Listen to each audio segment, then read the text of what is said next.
Hello. Hi, everybody. Hi. Are we ready to get started? Everybody's good? All right, January 13th, 2026, Warren Select Board meeting. Public comment this evening. Yes, Perry. Public question?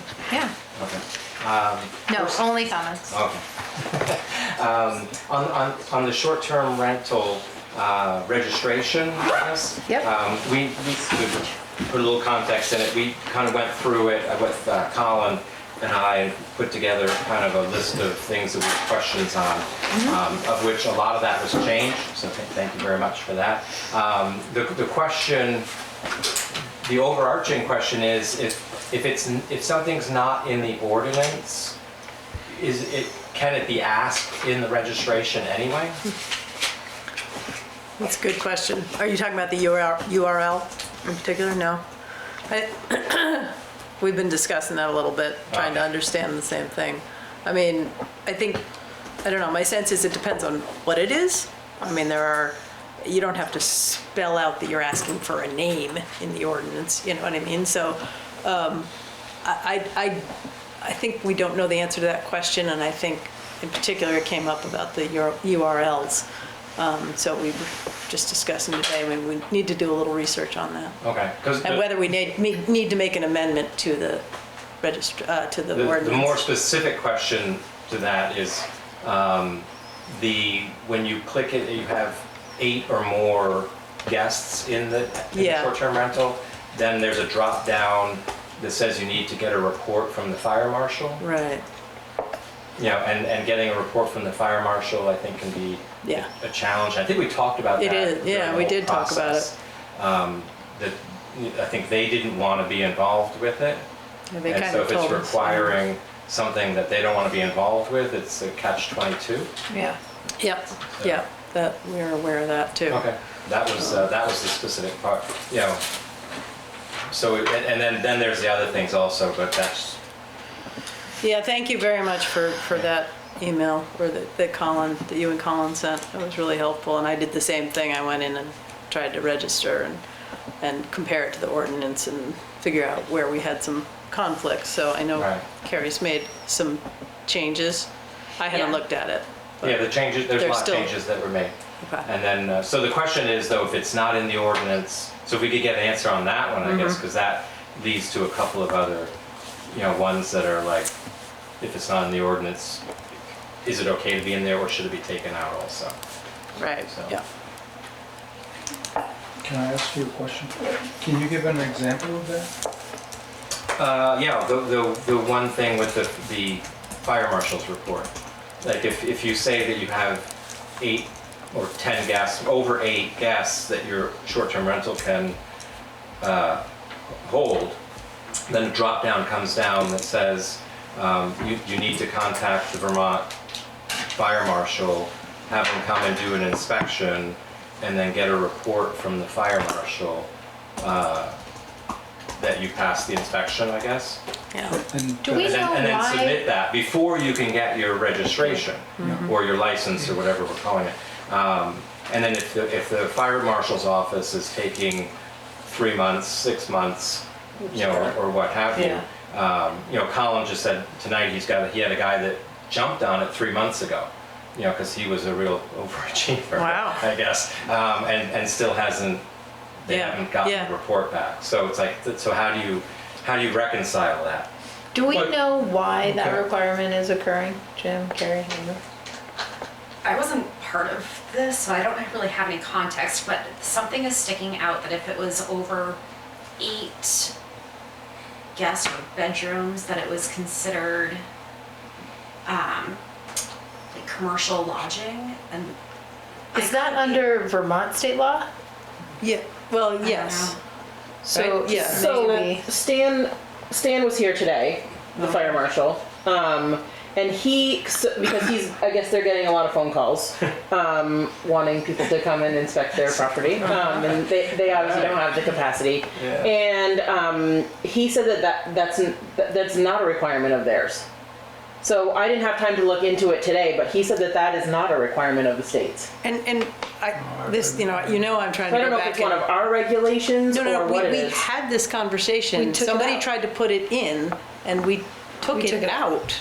And I can't go back and find the recording of the meeting and Well, you it's guys not could in right now the, it's not decide in just to the take it out ordinance. and be done with it. Yeah, it's not in the ordinance, so I don't know why it ever got put in.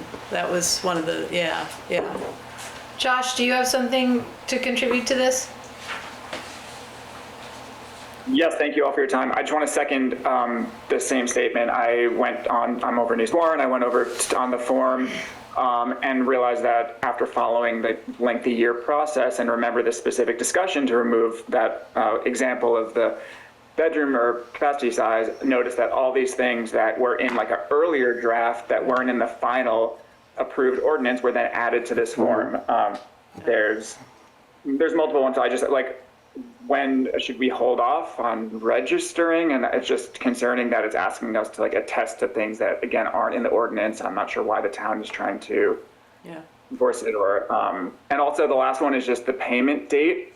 Will it be prorated? Because if the payment is, it's February 28th, but the period is in August, it seems like you're paying for a year, but not getting a full year. That's more minor, but just want to flag this and appreciate all your attention to it. And if I can send an email with all the items, I'm happy to. I think we may have addressed some of those already because we also put together a list and we made some changes. I don't know when they went live. Yesterday?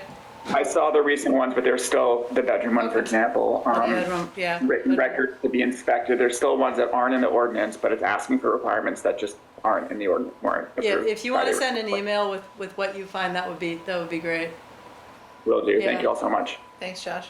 As for the payment, I think we agreed on a flat rate this year, and that will bring you through October, when the new registration may have a variable fee structure based on what we discover. We're not sure though. So I Then don't you gotta believe it'll be change it. prorated. Because it says you get 1 year, from when you register. So technically you don't. So you gotta say you get from now until August October. 31st for $200. Yeah. I think Just it's October semantics, 31st. but Yeah. it's crossing T's and dotting I's. Yeah. Carrie, are you working on these things? What's your status? Yeah, I just got the updated email from Colin before I came down. Yes, So, yeah, this afternoon. Yeah. Right. Oh, And as far as the bedrooms, is that something that is easily removed, or is it something you're waiting on I thought it Granicus was for? gone already, so Okay. I don't know. I'll have to just go back in to look at that. Yeah, okay. Thank you. Yep. We good? I'm good. On public comment? Okay, and let's keep the chain or the line of communication open. I know this has been a little quirky and Granicus hasn't been the easiest to work with either, so thank you all for your help and we'll get there. Do we have any agenda changes this evening? in other business, I just want to briefly touch on the land use development regulations. To be brief. Okay, great. Tax bill discussion. Julie? Okay. So we sat down with NEMRIC the other day and they ran us through what the timeline looks like. They're finishing up, hopefully they're finishing up the, looking at all the parcels by the end of February. They're hoping that by May, they'll have everything updated and they will give a change of appraisal book to Sandra, myself, to go through and see if anything sticks out to us that's wrong or right. June 1st through the 4th, we're gonna do a pre-hearing on grievances, which means basically they can just call in and talk to us. They're expecting approximately 300 people to want to talk and go over there. Over the course of 4 days? That'll be 3 fun. days? What's that? Did you say June 1st through the 4th? Yep. They're gonna have Gonna go like, home and sleep at night, or? I think she's gonna plan vacation for those days. I don't think we have to do that. I think mostly it's gonna be the appraisers themselves. I think they're planning on having like 8 people. Oh, really? Just gonna try and, The grievance goes to Yeah. them? what's that? The grievance goes to them? Yeah, the first round. Okay. Why does it take so So long? basically that's weeding them out. That'll be just Yeah. minor things. Something like there's an extra bedroom that they don't want or whatever. If out of those 300, they still wanna go farther, Sandra, wanna join come them? help. All right, she has it under control. And then June 22nd to the 26th, Run. we're gonna hold another round of grievances where they can meet with the appraisers and ourselves over at the town hall, June 24th to the 26th. 22nd to the 26th. 22nd to the 22nd. And they're expecting, out of the original 300, there will be about a 90 to 100 that wanna grieve. How do they come up Yeah, I was just gonna say, how can they predict? You're not gonna like this. After that, if anybody wants to grieve, it goes to the Board of Civil Authority. Oh, okay. Did I That's read us. somewhere that there's a cap on how much appraisal can go up and during a reappraisal? Is there some state No. cap? There's no cap? No. Nice try, though. I guess I did read that somewhere. They dreamt tried that. in South Burlington or somewhere. Well, there are alternative If we got, dates. if What's we, that? Alternative dates. If you're not in town from the 22nd to the whatever. you better It's be usually letting us just a know grievance. beforehand. Oh, you can. Yeah, you better make the That first part. stuff. The first part.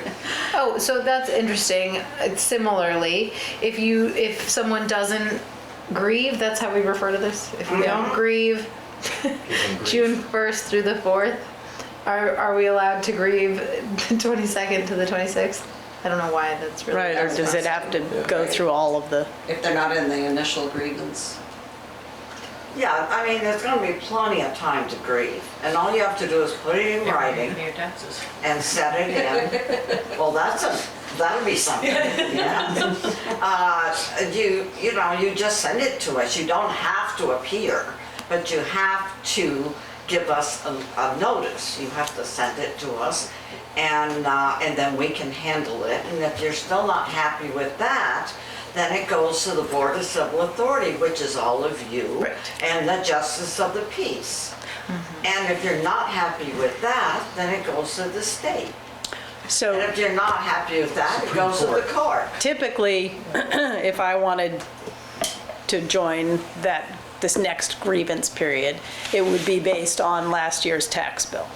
But this is a little bit different, right? So there's information we're all looking for at the end of February? When can we find what our, Well, it'll be updated on the website as far as what the listers are looking, the appraisers are looking at, as far as bedrooms and all that.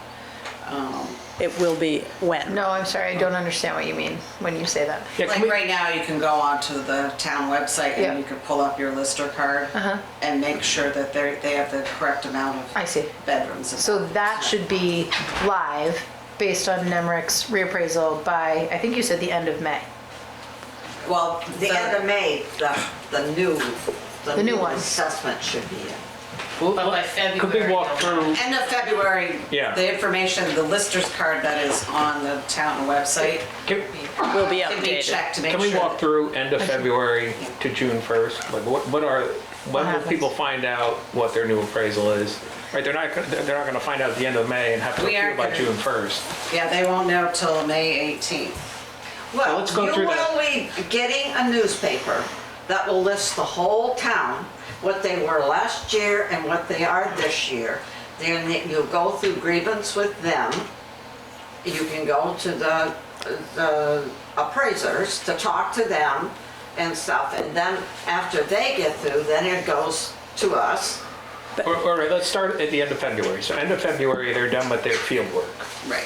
And then they So have at the to end of go and February, do update. they have an updated appraisal for everybody? No, Or they just no. have field work? No, So they're they've just taking said, all their information, putting it in, and then they have to decide on their land schedules and their neighborhoods and Yes. the condos. And they're gonna be working really hard to be done by, And End of May. May 18th is the date that they told us we would have yeah, ours for her and I to double Right. check.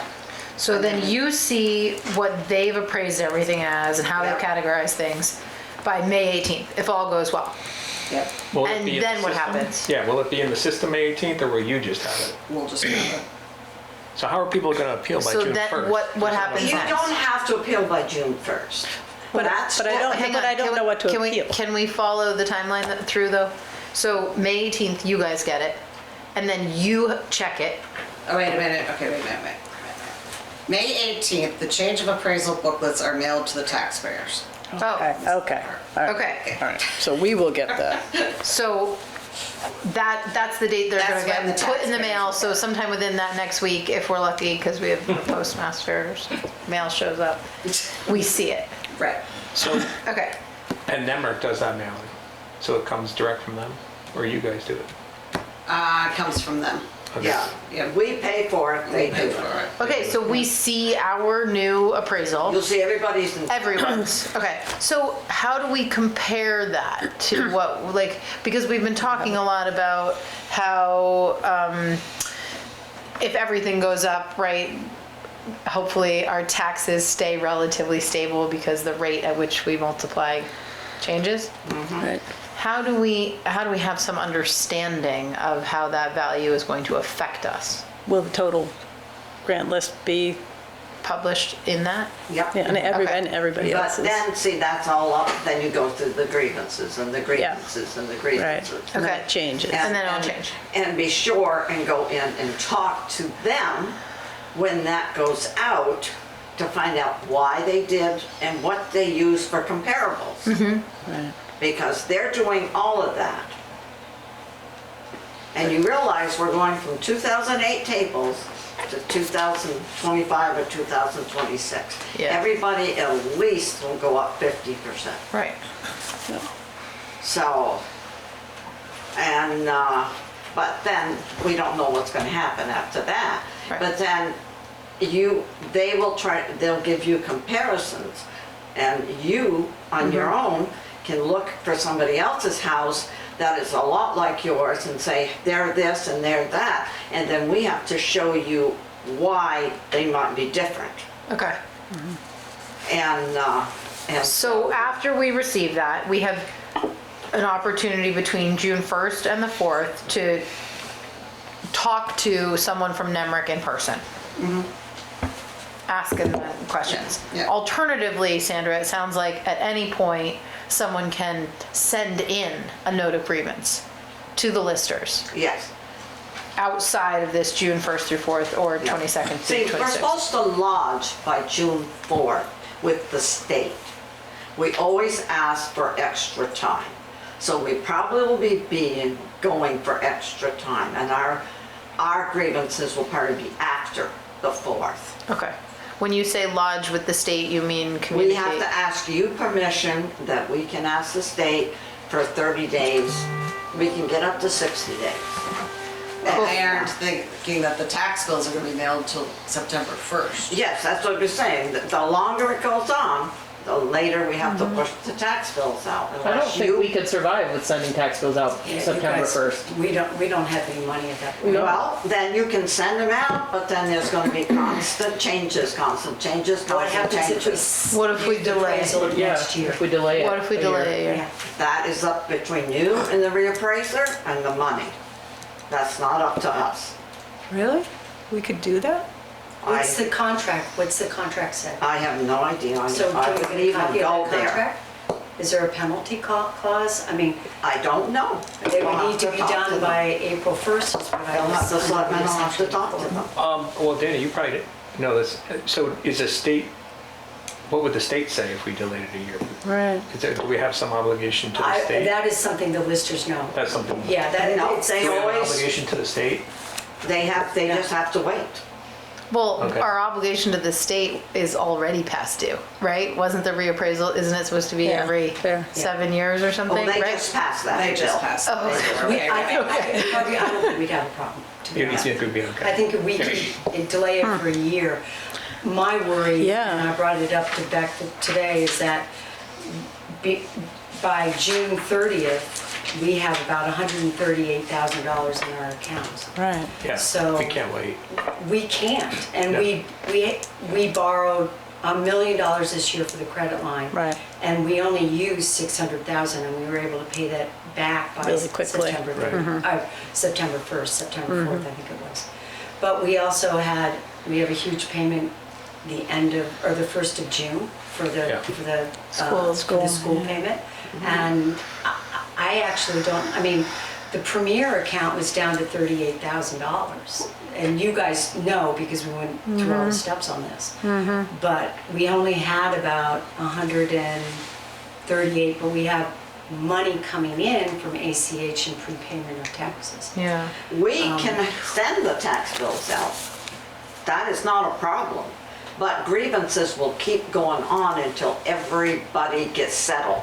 So you might have grievances up until December 1st. What would the timeline look like if we used this appraisal for 2027 tax? I have no idea. That's a legal thing that you'd have to do. So with- when would we set the The tax state. rate? Right, that's the bit, because Right. usually we set the It's tax July rate 1st. July 1st. July June 1st. 30th is when we usually Yeah. get the tax rate from the state. Right. Or July 1st is when we get it.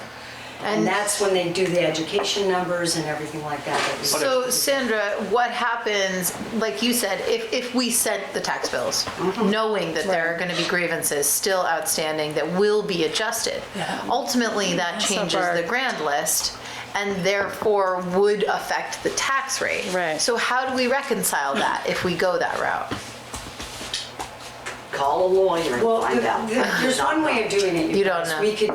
We're pretty good with the budget this year of maintaining a flat line. So I don't see much of a municipal increase at all. The education, we might have a vague idea because of the grand list being submitted. Grand list does change. I mean, current use changes, everything, adjustments. The listers make adjustments throughout the year. I don't know how much it's gonna change. Hopefully NEMRIC is pretty clean about their numbers every year with their reappraisals. So I don't know if there would be like a $5 million adjustment on the grand list. I don't see something like that. I don't know if you guys see it at all. They said it's gonna go up. It's gonna almost double. Well, wait, I think No, what no, Dana no, means what she that the means, difference they between what adjust is grievances, posted and then what the Yeah. I grievances mean, reflect. maybe Because we very 3,000 seldom or have something a like very, that. we usually have So, very little. so to your point, Dana, we levy taxes and hoped in order to cover our budget. And then there are various things that change throughout that year. Therefore, the amount of tax that we take in is never exactly the same as what we hoped to raise. 100%. Okay, Exactly. so that's normal. Correct. Well, we also have the amounts that we collect for the state, which is adjusted by a CLA, which is, Got the new numbers and then- Maybe The other you thing understand is that, Dr. We're at 47% now. The tax bills for the education are adjusted all the time. So by the end of it, the final adjustment, or the final tax bill, or final education payment that we send is June. So we send one in November and we send one in Yeah. June. So that will be adjusted accordingly to the new grand list. So they are constantly updating the grand list within their ranks anyways. And once we send it on to them, they just upload the grand list. So I don't, either we wait and find out if we have to pay NEMRIC every single month through this period if we wait till 2027, or when they're Oh, done. that's a good point. I don't know. Or we need to actually look at that contract to see if there were deadlines on their end that they needed to meet. Or we send out the tax bill like we usually do in July. We do need to do that. Do you know what I mean? Yeah, I think We need a it July sounds 10th, July- like what we're Yeah. saying is either we need to send the tax bills out in July. Either we send what we know when we know At it, that of the moment. reappraisal, Right, knowing that there will be grievances, right. or we use the current grant list and delay a year. It If you sounds, can. if you Yeah, we can, have to find the it right- sounds to me as though there isn't a lot of harm in sending the new reappraised bills, even though there will be grievances. The risk would be that we set We would need a to lower account for that. rate, right, because if it should drop. If it should drop, we need to make sure we But cover our, they'll handle the first group of grievances, and that's usually the The big- strong ones. That's Where they June. all come in. Right. And they come in and they're not happy with what they got and they want to know. And when they get out, then they expect about over 300 right. Yeah. to come in. So And those by, revised bills go out all the time. I mean, we sent, the last one we got was after the 15th of November. So there are revised tax bills on a continuous basis through this whole I period. think there's just this, for me, trepidation about the fact that, like you said, 2008 to 2025, we have some grievances every year, but I think we're gonna see I a agree. lot more, as Oh, you you said. are. You are. Because, so Yeah. it's just a little riskier, but if we're not setting the tax rate till the beginning of July and grievances are happening all through June, it sounds like you're saying most of the biggest changes probably will have happened Yeah, should already. have happened. And if by people, then. with the CLA at more of a 180 or over 82% or 100%, that will probably be close to what their tax bill will be. And the tax rate for the education will be lower, you know what I mean? It'll be balanced. It's not, I'm not gonna say that the tax bill is gonna change. It will probably go up because of education and you're expecting increase anyways. But I don't know if it's gonna go up as high as it has been because we won't have added on that additional thing that the government or the state is adding. So, You totally lost me there. sorry. That's Because she said those I- three little letters, CLA. Because we never know what the education's going to do. Right. Right, so what would you like from us now? Yeah. So should we just look at the contract, go over it with Ed? We'll go over it, but we'll be contacting you, and you might have to be contacting Yeah. him, and you might have to be contacting the state. Okay. Because we're under an order that this has to be done, Okay. so I'm not sure. Well, it sounds like we're moving right along. They're delayed. That's Yeah. frustrating, yes. But it sounds at least based on this conversation, that we're sort of in agreement that we're gonna move forward with the reappraisal. We could and- still be able to, Right. And I think we had been talking, at least when I was briefed on this, I thought maybe we were gonna try and delay sending the tax bills.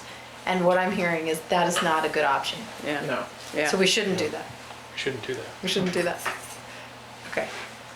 I mean, you have to give everybody 30 days, out of state or 60 days Yeah. For a So- field? for bills, to pay For the bills, oh, bill. yeah. So. But if they there don't are pay it- significant changes, people need more time than that to plan potentially, I so mean, I. they've known, they have known. Right, but People don't set imagine, up I'm the just, payments. I'm just imagining, like, there might be some sectors, like condominiums, may see a larger increase than regular, other homes. We don't know, I'm not saying that they are, I'm just giving an example. And so, whereas they might be imagining some percentage of an increase in their taxation, it might be 10 or 15% higher than they were expecting. So I think it's appropriate to give them time. I know, but if you're really down to Right. needing the money. Yeah. By law, they get 30 days, and then we give them in Right. 90 days or whatever. But by law, they only need 30 days. Okay. So if we don't have to send them out until July 15th, Right. they'll still get their 30 days and just change So- it a little bit. Yeah, is that something, like, are you saying you might want more time before sending them? The minute we get through, we're just going to send them. Well, And, the reappraiser didn't feel like we were gonna have, I mean, he felt September 1st was pushing it. I know, but he might Because have we to have to be go through current changed. use and everything. Well, we're not, that we can, current use is always hanging in the air constantly. They're always changing and they're always grieving. So that is something we can correct. We corrected 2 years ago, just this past year. So can we go back to May 18th? So May 18th, Nemrick is going to mail, assuming paper receipt is planned, to each taxpayer in town their assessment.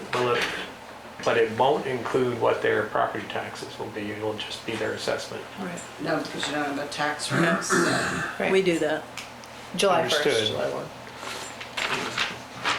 So then, Julie, I think to Harvey's point, we kind of cut you off on your timeline thing, and Yeah. you just mentioned that they thought you should send tax bills September 1st. So do you want to told keep us walking we- us through that? He just said we weren't gonna be ready to do it till then. When I Yeah. talked to him, he told me once, after all the grievances, we had to make sure all the information was entered, verified, and update current use. And he thought that we were really pushing it September 1st. Yeah, So September 1st, he thought was pushing it if everything were solved. yes, Settled. all the If grievances. we'd settled all the Everything grievances. was. Okay. Who puts the So- information in? Is it just you two putting all No, the they information put it in. They They put it do, all in. okay. So Julie, when you have a conversation with whomever he is at Nemrick, would you ask him what his opinion is on us sending the tax bills out prior to having settled all the grievances? And how we should accommodate that because we can't delay until September 1st? That would I be mean, great. I'm concerned that if people see their assessments go up 50% or double or whatever it is that Nemrick is saying they're gonna do since they're going back to 2008, and they're not given the information on what that will do to their Right. property taxes, that is, the CLA will be adjusted, the tax rate will be adjusted as the, right, the budget for the town will stay the budget for the town, it'll be level, so if assessments double, then the tax rate will be half, and from a municipal tax perspective, all else being equal, you'll be the same, I mean, unless your Right. valuation goes up at a different rate than somebody else's. For the state, it's a different matter, it's a more complicated calculation, there's CLA, and they change how much money they want Yes, and anyway. you've got the two, the state and the non-state. But if you see your assessment double, you're gonna be inclined to appeal no matter what, without the information that would suggest that your tax rate isn't doubling. But that's about educating people, the difference between assessment. Like Can I if you explain pay, the CLA thing part, is they're always adding, they added 70 cents to the tax bill this year. It was $1.39 plus the 70 cents, so it came to what, 210 or Right, 260, yeah, whatever it something was. like that, yeah. So that will be removed, basically. Right. That's 70 cents, and an average of the education, whatever it is, it might be $1.60 for us, because that would be it. And that would hugely dampen the tax impact. Correct. Like, it won't be dollar for dollar. If your assessment doubles, your taxes Correct. aren't necessarily gonna double It should because of be around the CLA. same. if you paid $1 million for your house, and that's what, and we've got it in for 500,000, then you shouldn't be able to come in and grieve for that $1 million if you already paid that money for it, you should accept it. Yes, and to Total taxes, Harvey's yeah. point, I think what maybe we're wondering is when Nemrick communicates with the taxpayers, will they include literature that educates them on how that assessment Yes. is used to determine their tax, the value of their tax? So there will be? They'll be able to explain the whole thing Okay. right to you.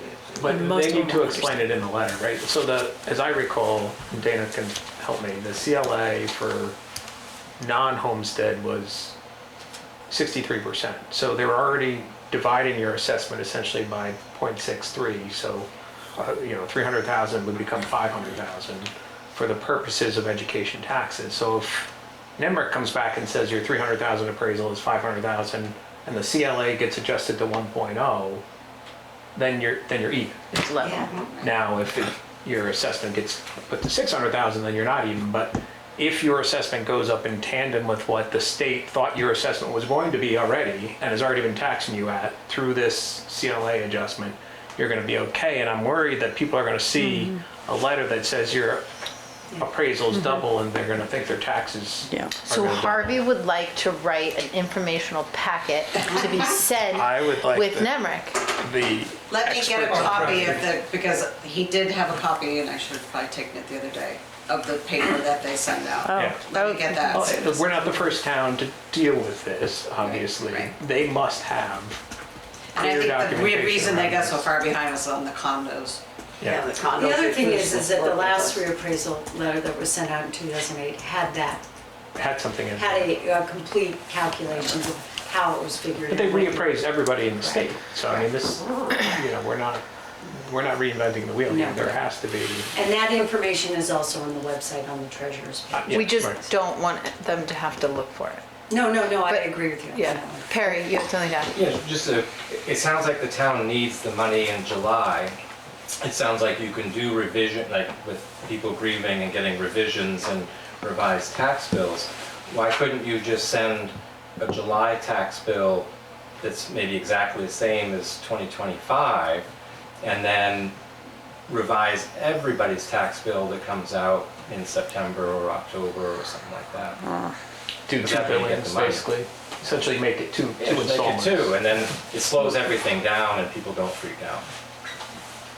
Because when they see a revised tax bill, they freak out. Yes, Well, they they'll know certainly that do. everybody's gonna get one. No, I understand, but there's many people who won't be grieving. So they won't be Right. coming to the first grieving section. So once that happens, we will have a cleaner idea of who is and who isn't grieving. We have people still grieving today, who just looked at their tax bill this year. Yeah. So, do you know what I mean? But we- And to Perry's point, as we get closer, if you're like, there are way too many clearances, we can't be sure, there's too much uncertainty here, that might be a good path to take, Yeah. right? That is an option. A So multiple installment. yeah. Yeah, whatever I- the first installment is, it's a portion, just, I mean, it's one thing to say, your assessment's gone up 10%. If the assessments are doubling, The chunk, it freaks people. and you have 3,000 taxpayers, how many of those 3,000 do you think are gonna appeal?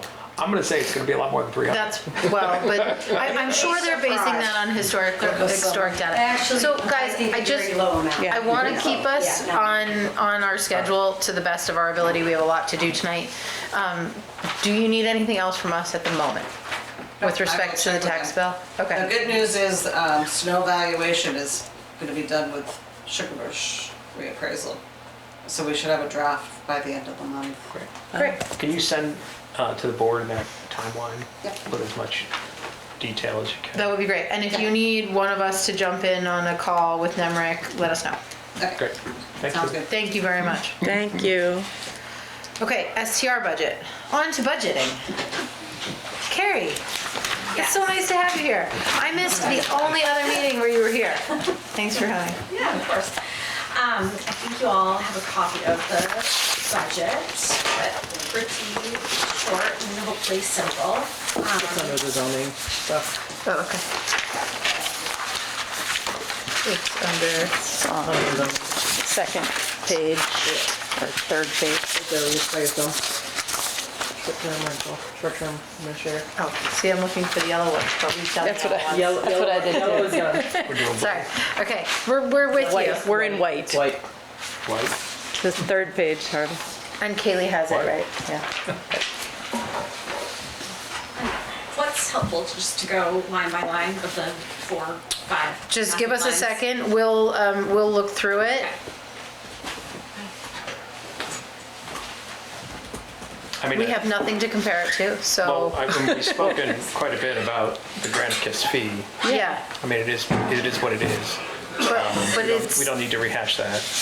well, do we we? still need to understand it though. They have Yeah, not so explained that. The answer that, basically the long of it is that all of last year we didn't do any of the application or any of the things that we needed them to. Any of the things we paid them for? Correct, So they didn't do the work, but we paid them anyway? correct. They're basically saying that we never took the initiative to get with them, to do the application, to do the dashboard, to do the compliance software. Yes. Have we complained? Yeah. It's a company of like Yeah.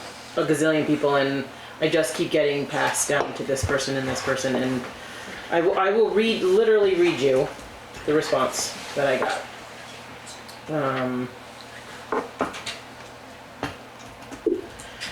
It's frustrating.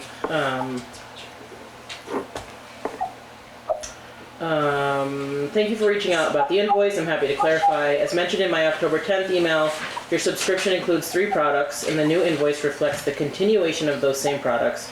You can also review our terms and conditions here. The increase is due to our standard annual uplift, which helps cover rising operational and third-party costs needed to maintain and support the hosted environment. So, I just keep getting passed from person to person, and so at this point, I'm. So I still need to understand, okay, let's say somehow they just got to charge us $27,000 to do nothing last year. And so they're charging us $30,000 to do the work that we expected them to do last year because they've had an increase. What about the year after that? Is it now it's $30,000 a year, or does it go back to what they said, which is the first year will be the heavy lift and that will be the expensive part? So does anybody have in writing what they actually said? It's in the presentation. Yeah, it's in their presentation, but where do we have that? Yeah, It's online. It's I mean, in the drive. It is in the Do drive. we have a contract? It should be in the contract. I don't know if it is in the contract. We do have a contract with them. Well, if it's not, we need to spell that out. Let me look. So while we're looking, Carrie, from a budget perspective, we had anticipated the expenses plus the cost of Granicus would be largely offset by the expected fee stream from the permits.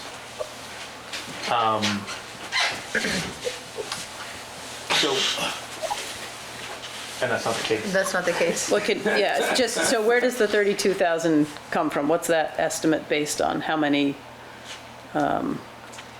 applications or, I'm sorry, I'm looking at. Divided by 200. by 200, right? So, Who can do that math in their head? Yes, we certainly don't have 16.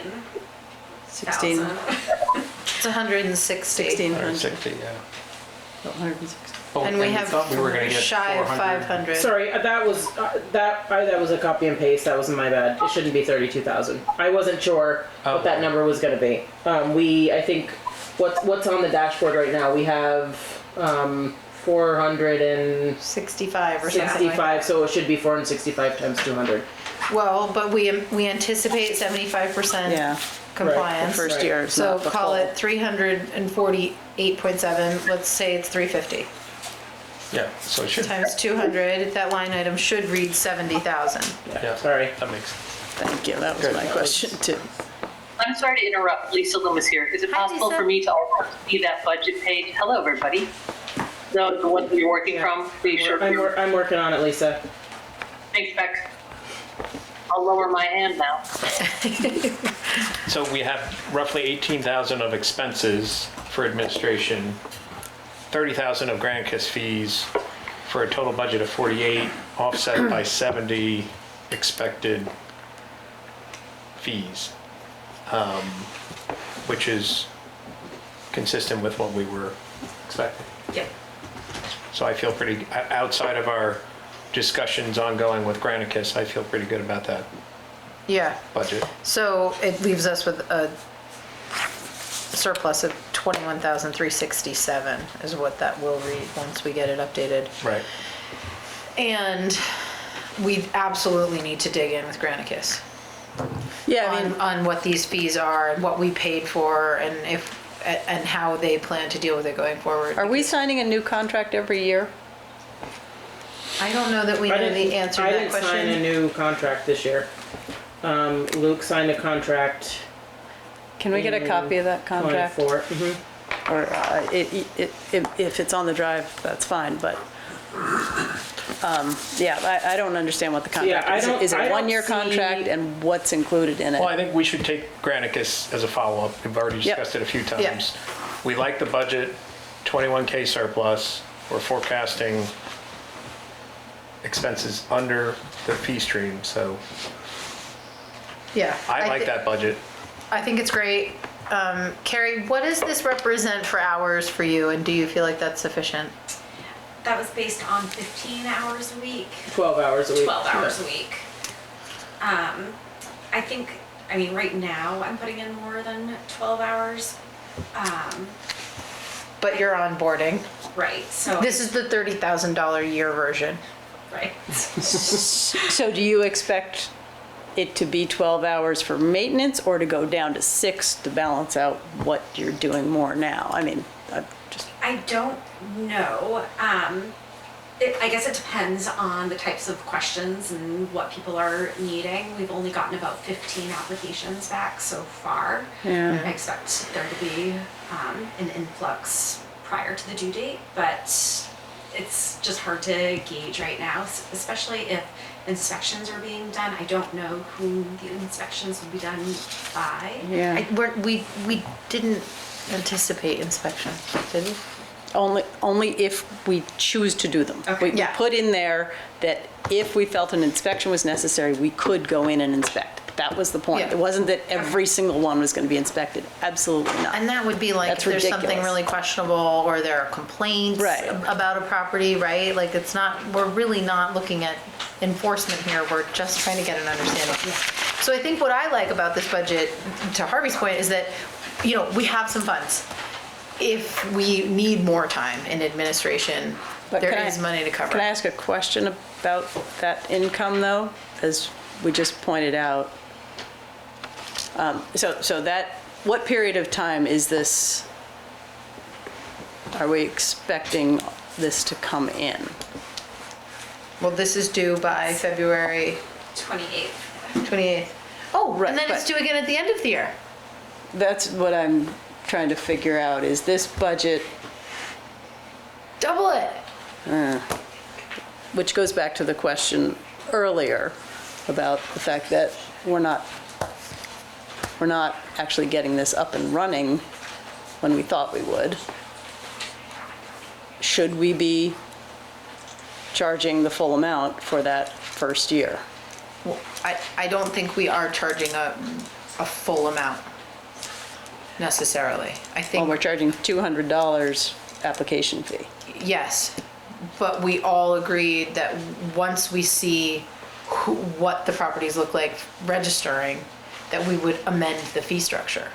No, we didn't all agree to that. We talked about, I thought we that talked we were- about we agreed that we were reviewing gonna it review at it. some point. Yeah. But that doesn't mean we're going to, for one thing. And also, that was more about different types, right? Different types of rentals, you know, there might be hosted versus non-hosted, that kind of thing.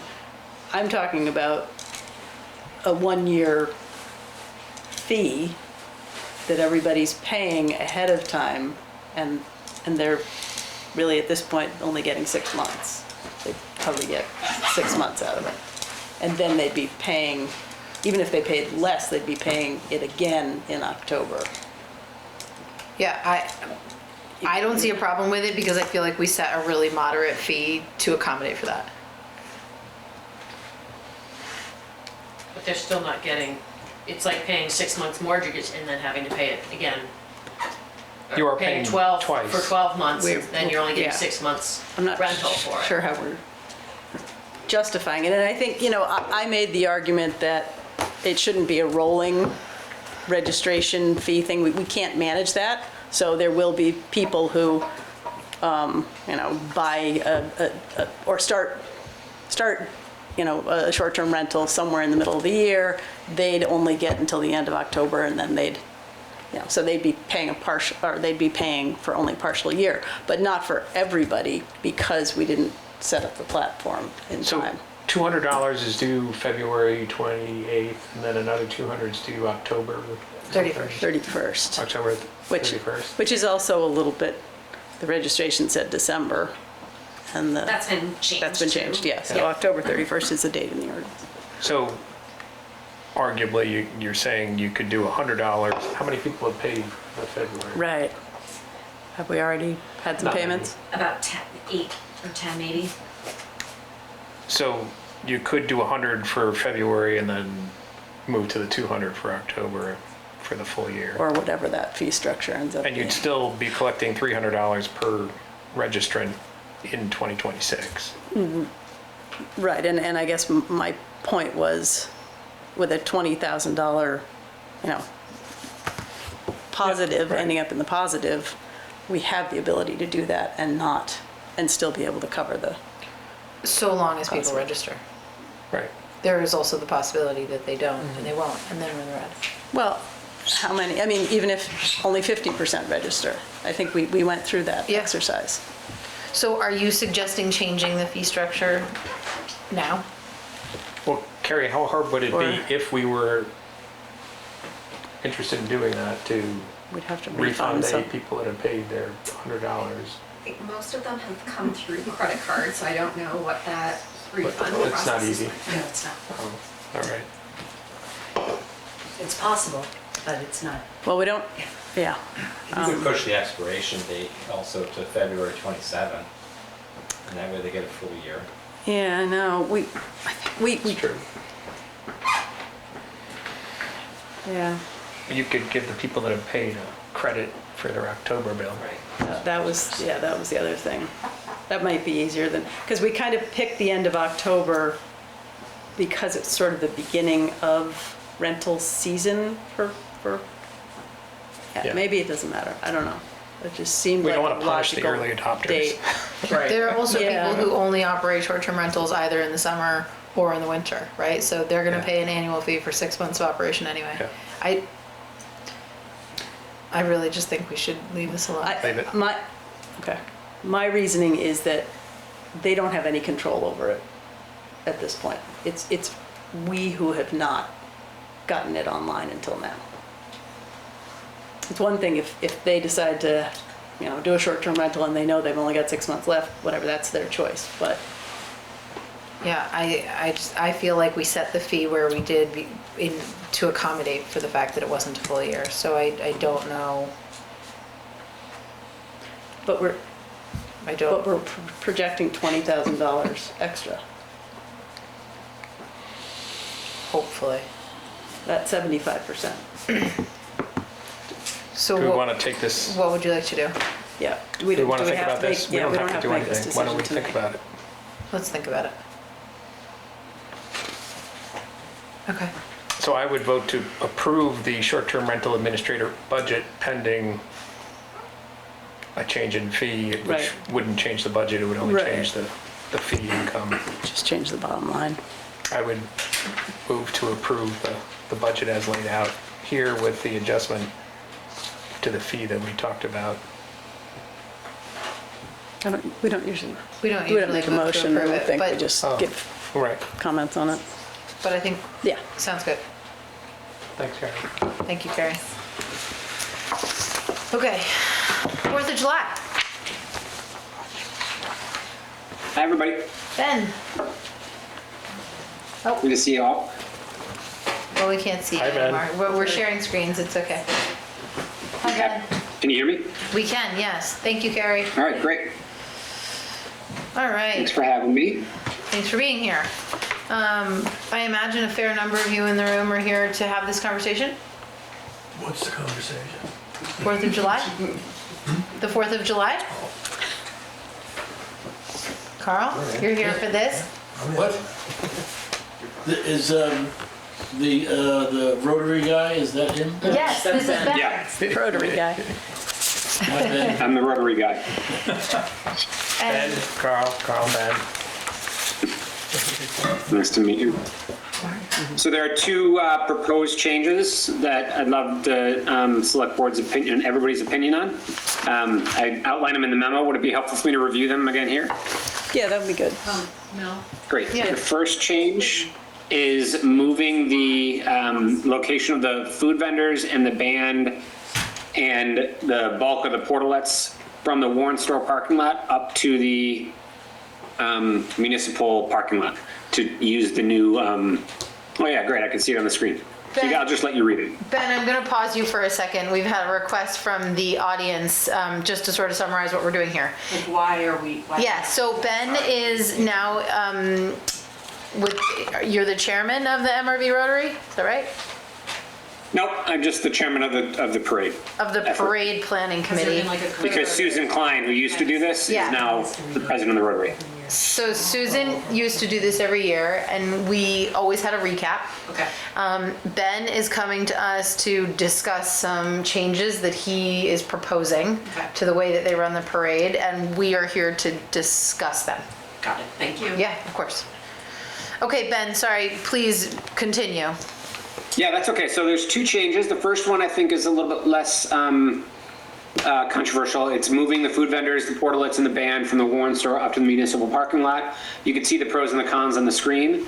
Before we get on to the second change, I want to just talk through any questions or any pushback, any counter ideas you have for the first proposal. I would have a,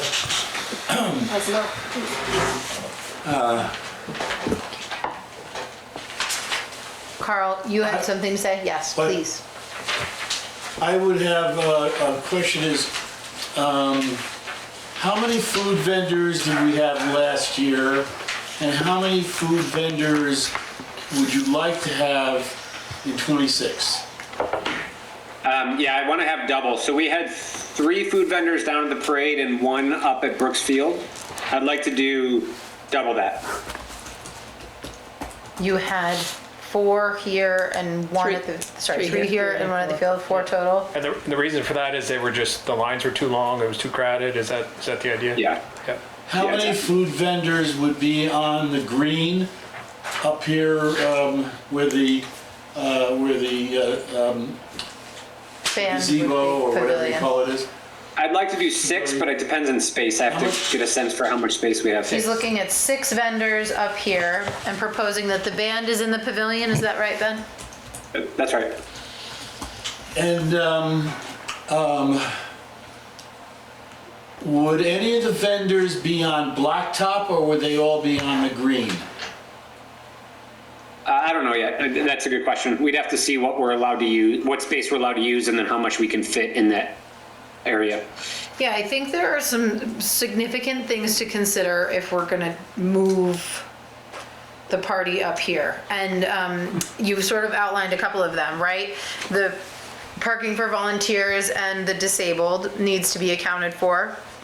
Yep, I have a plan for that. And do you have a plan for that? Yeah, I want to get an extra four-wheeler and then have somebody on point to just be with that four-wheeler, just shuttling people back and forth.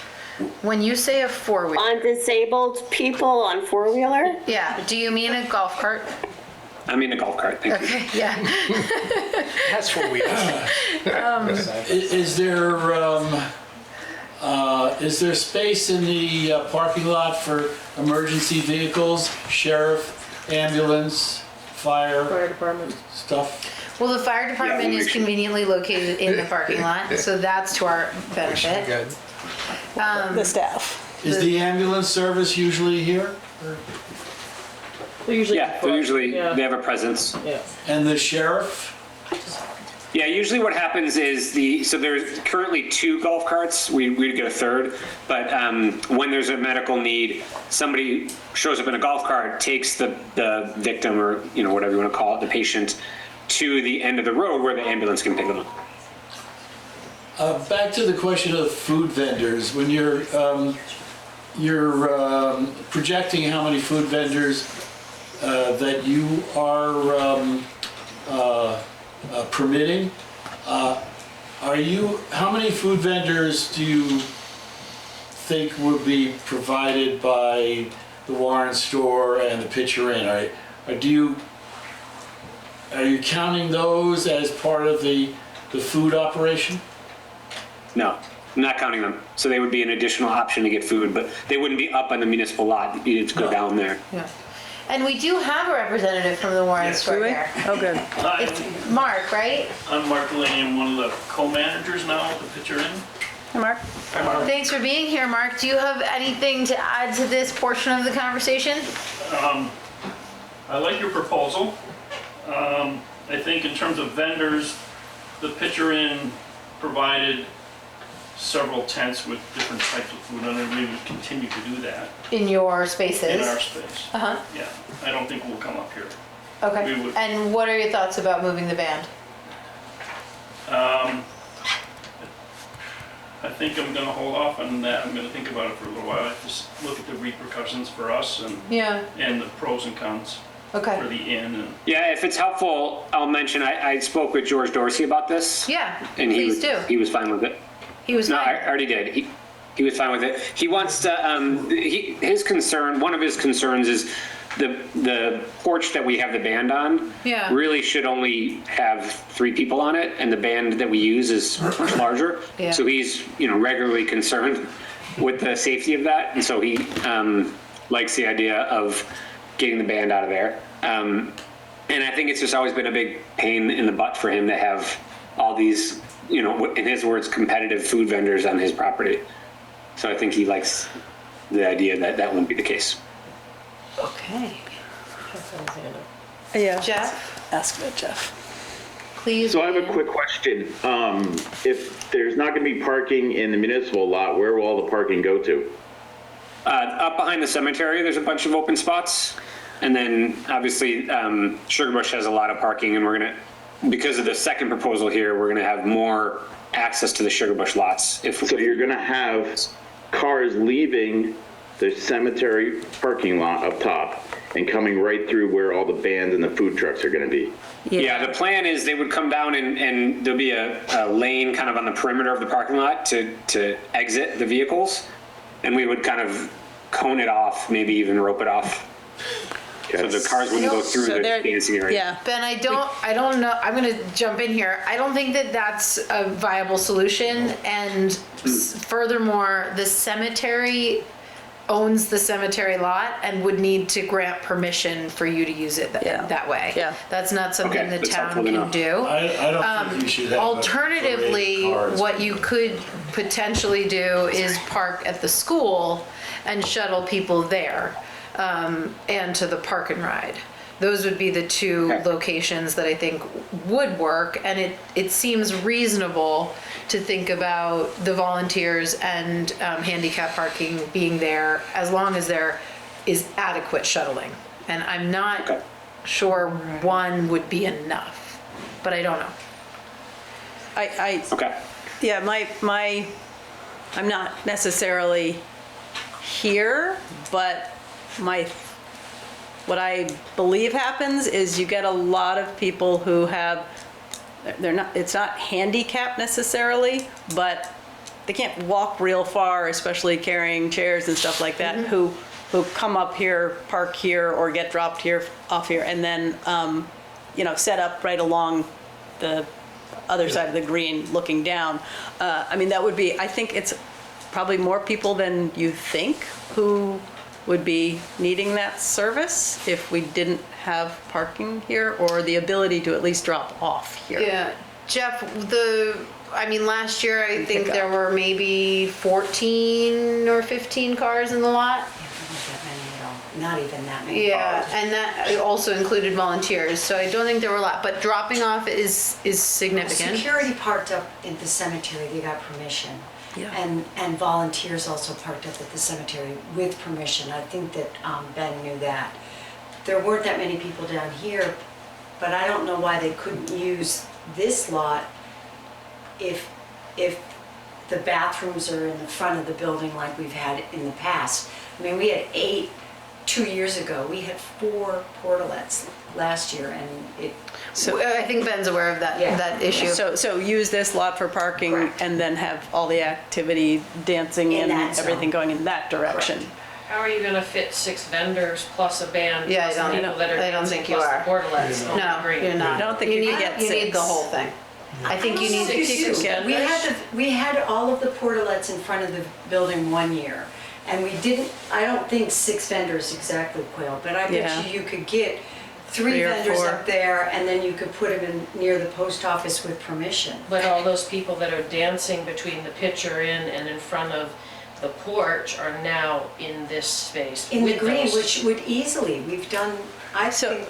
it let me would ask be a fun. question. Ben, was one of the reasons you were thinking of 6 vendors related to part 2 of this? If there No. No? Independent. You would want. And it doesn't have to be 6. I hear the request to have more food vendors, and I'd like to accommodate that. But if we can't fit 6, then we'll do 4. And if we know. Or I think it was Dana that just suggested maybe we do 6, but only 3 of them are up here and 3 of them are down along the parade route. Yeah. We don't have to do all of them And up picture in there. is also. Yeah, just picture in, right. People down there and everything like that. Well, what I want to get away from is using external vendors on George's property, because that is frustrating. Right, but they'll have their own. He exerts a level of control for that, and I also think he just doesn't appreciate that. He wants to be able to sell his own stuff on his property. Liz, you had Can I a just comment? say that I'm not, Sorry, Kaylee. Go ahead, Devin. Liz was in the middle of talking when 3 people interrupted her. Can we just let her say what she was I saying? just don't understand what the problem is. Like, why do we have to move everything up here? I understand the food, but why do we have to move everything else? Well, Like, what's the problem with the Want band? Ben to speak to that? Ben, can you speak to that, please? I think the problem is what's listed on the page, like the pros. We can't increase food vendors right now, and we don't have control over which food vendors are allowed to be in the Warren Store parking lot. And those are 2 challenges that we remediated. Also, we can use the band that we want to use, and we have more space for dancing. So all the pros here are why we were doing. So this is a very big moneymaker, fundraiser, tourism for our town, and you want to move everything up here? You want to move history up here?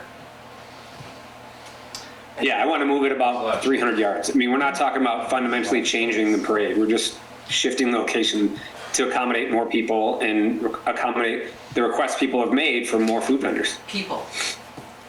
Who's requesting? We're getting. We get feedback on the parade. Yeah. Okay. The town. The other thing is if we could open the road up quicker, and that was another. Well, that was the question I had. That was our suggestion, is if we did move it up here to the green and use the pavilion, which we wanted to publicize this and make it a more of a community space. Pitcher Inn also was talking about possibly having a band at 2:00 after our band stops. So these are conversations that Ben and Beck and I have had when we had kind of a breakdown in September of how July 4th went. But I think the ability to open the road sooner should go in your pros. Yeah. I think it's. Yeah, you're right. That's a mess. That should be on there as well. Piece of it. That's I think the porch stability is an element. porch stability is as another well. Was a big thing. big pro. He Yeah. was upset about how does the structure of the porch when there was, I think, 8 to 10 people on that. Right. I think that we should, We could fix the Can't we porch fix the porch? in 2 minutes. I think- That's an excuse. Yeah. Yeah, but it wasn't our excuse. Yeah, It we was what were told. can do a Yes. fundraiser for the picture in porch. Yeah, no, we were just dealing with what we were told, and that was how we were approaching We it. don't have control over that building, so we don't get to I know choose we that. don't, but that shouldn't be our worry. But we do embrace using the pavilion. Right, but George gets to say no band. Yeah. So if he says no band, then we need to have a backup. So we put the band on the street then. It's, well. or put the band up Used for the parade. The hospital, basically. Okay, sorry, team, can we please Kaylee not had a talk comment, all right? over one another? Kaylee, what would you like to say, please? As someone who has a family member who has to use the disability parking every year, I think I'm a little uncomfortable without a solid plan for serving people who need disabled parking and an accessible place to park that has access to the portalettes. So I think just to note that unless there's like a concrete plan written down, I'm gonna be pretty not in favor of this plan. I also question the need for a lot of new food vendors. Not to say that I don't think diversity on food vendors is great, but I also feel like one of the benefits of this is it does drive business activity for the Warren store. And so just directing people away from that historic place, I think feels like maybe anti what you're trying to achieve in terms of supporting that specific establishment. So I question that a little bit, but those are my 2 points on this. So I'll let everybody else chat. Thanks. I would jump in as well and say, and I'm guessing, Ben, that this is the preliminary conversation so that you can get the feedback so you can give us a more concrete plan. But I would really like to see, I'd like to see some parking up here. I think you need some disabled, a parking plan in particular, and a conversation about opening the road, where it would be, what hours would it be blocked off, when would it be open? So if people did have to drop off folks here and then go park, how could they come back and pick them up? What time could they come back and pick them up? That kind of thing. And maybe that The pickup logistics. location is the post office, right? So that one of the things that we always want to be concerned about is child safety and people, right? We close the street so that we aren't concerned about anyone getting run over. And so we don't want traffic through the location where we're trying to alleviate stress. Jim, I think you had something to say. Yeah, it seems like this is the one day of the year when Warren Village becomes something different than every other place. And it's celebrated for that. It's a unique situation, and that having an event that happens in the middle of the street between those buildings is really different and really wonderful. And I think people who come here value that. They fill it up while the parade's going through, and they stick around there until the band is finished. And then they leave and you open up the road, and it's worked really well since they changed the direction of the parade. Which I can't remember what year that was, but they changed the direction of the parade. It used to go. And that used to go the other way. Oh. So, and that's really worked. Yeah, it Really worked well. Warren Village becomes a plaza in that case, and that's unique and it's really spectacular. And I think this really would be a detriment to that. I don't know what a vestibule is, but introducing a vestibule to something, is beyond me. So maybe we should talk about part 2. And then how they That's what come he's together. referring to. Yeah, I think Whatever you want to call it. but- I think we should need to talk about part 2. I also want to mention that this is the sesquicentennial of our nation that we're talking about with respect to celebrating. So being mindful of how we're celebrating something that is historic, and is this the year to change it? I'm not sure. That's the question. One other thing.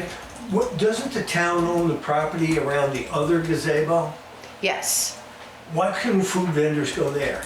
There isn't a lot of space there. And the next point I was going to raise, which maybe Jim has an update on for us, is the digging up of our time capsule, which is, Jim, somewhere around the gazebo. So that's another piece of this that we're planning to do. Locations in downtown that we could put food vendors that aren't on George Dorsey's land. How much exploration has there been of that, Ben? Because I remember at one point, like the post office, we couldn't get permission to put somebody there, which seemed like a good idea. Maybe because it's... Yeah, everything comes with a trade-off, right? We could put more food vendors in locations that are currently used by the PTO or the fire department or the Rotary that raises money for their organizations, but then they're displaced. So I think we're trying to find a location that isn't currently used by a bunch of alternative vendors, and I think it was this group's proposal to move it up to the vestibule. So the reason I wanted to talk about part 2 is that I think that,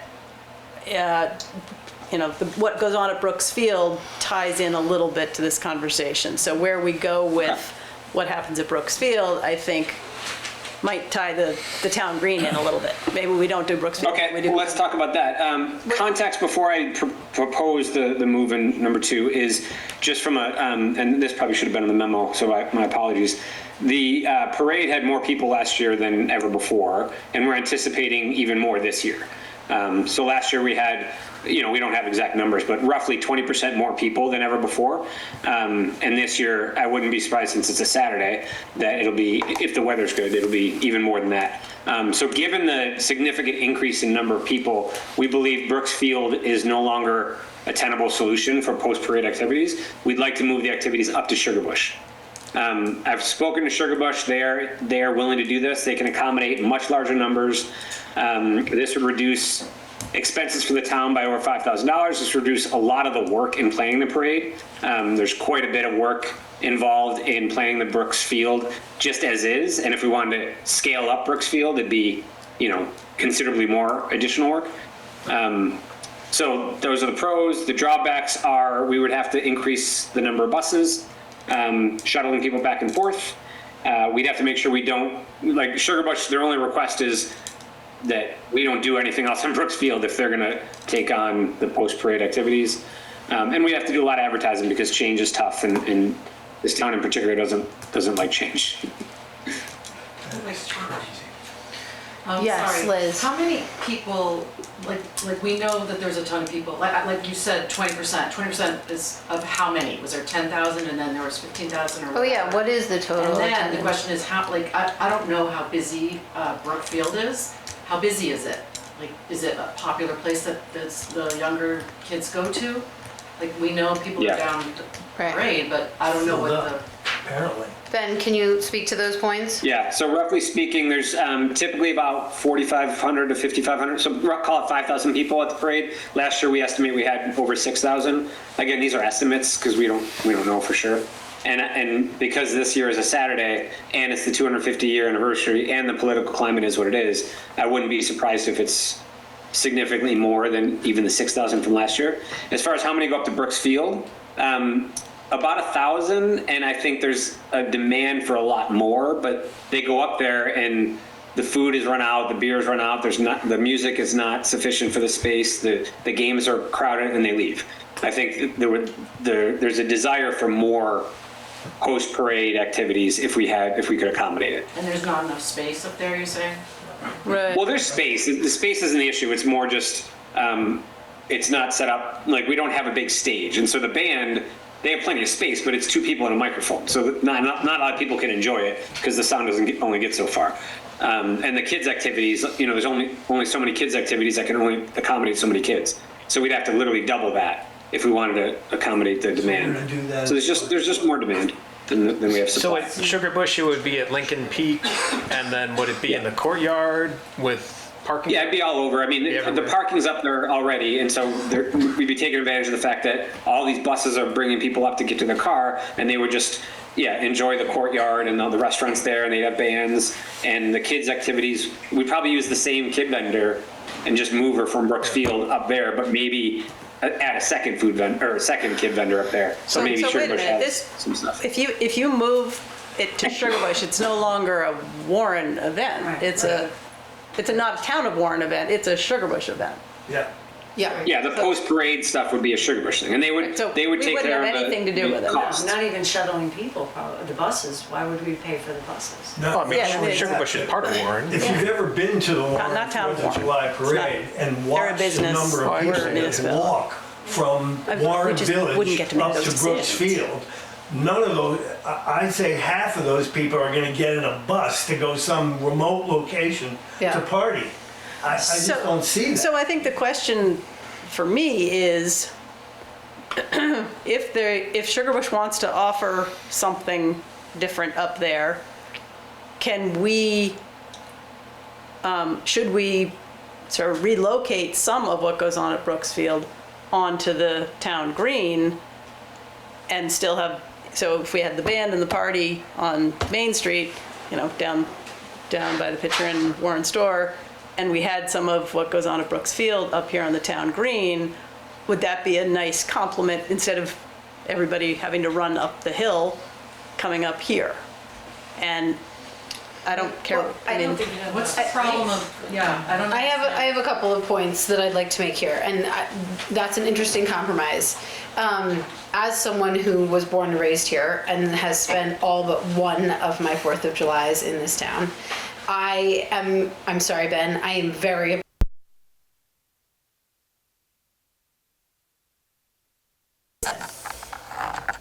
it was one of those moments, like Halloween, where children were given an opportunity to experience a level of freedom while still being safe.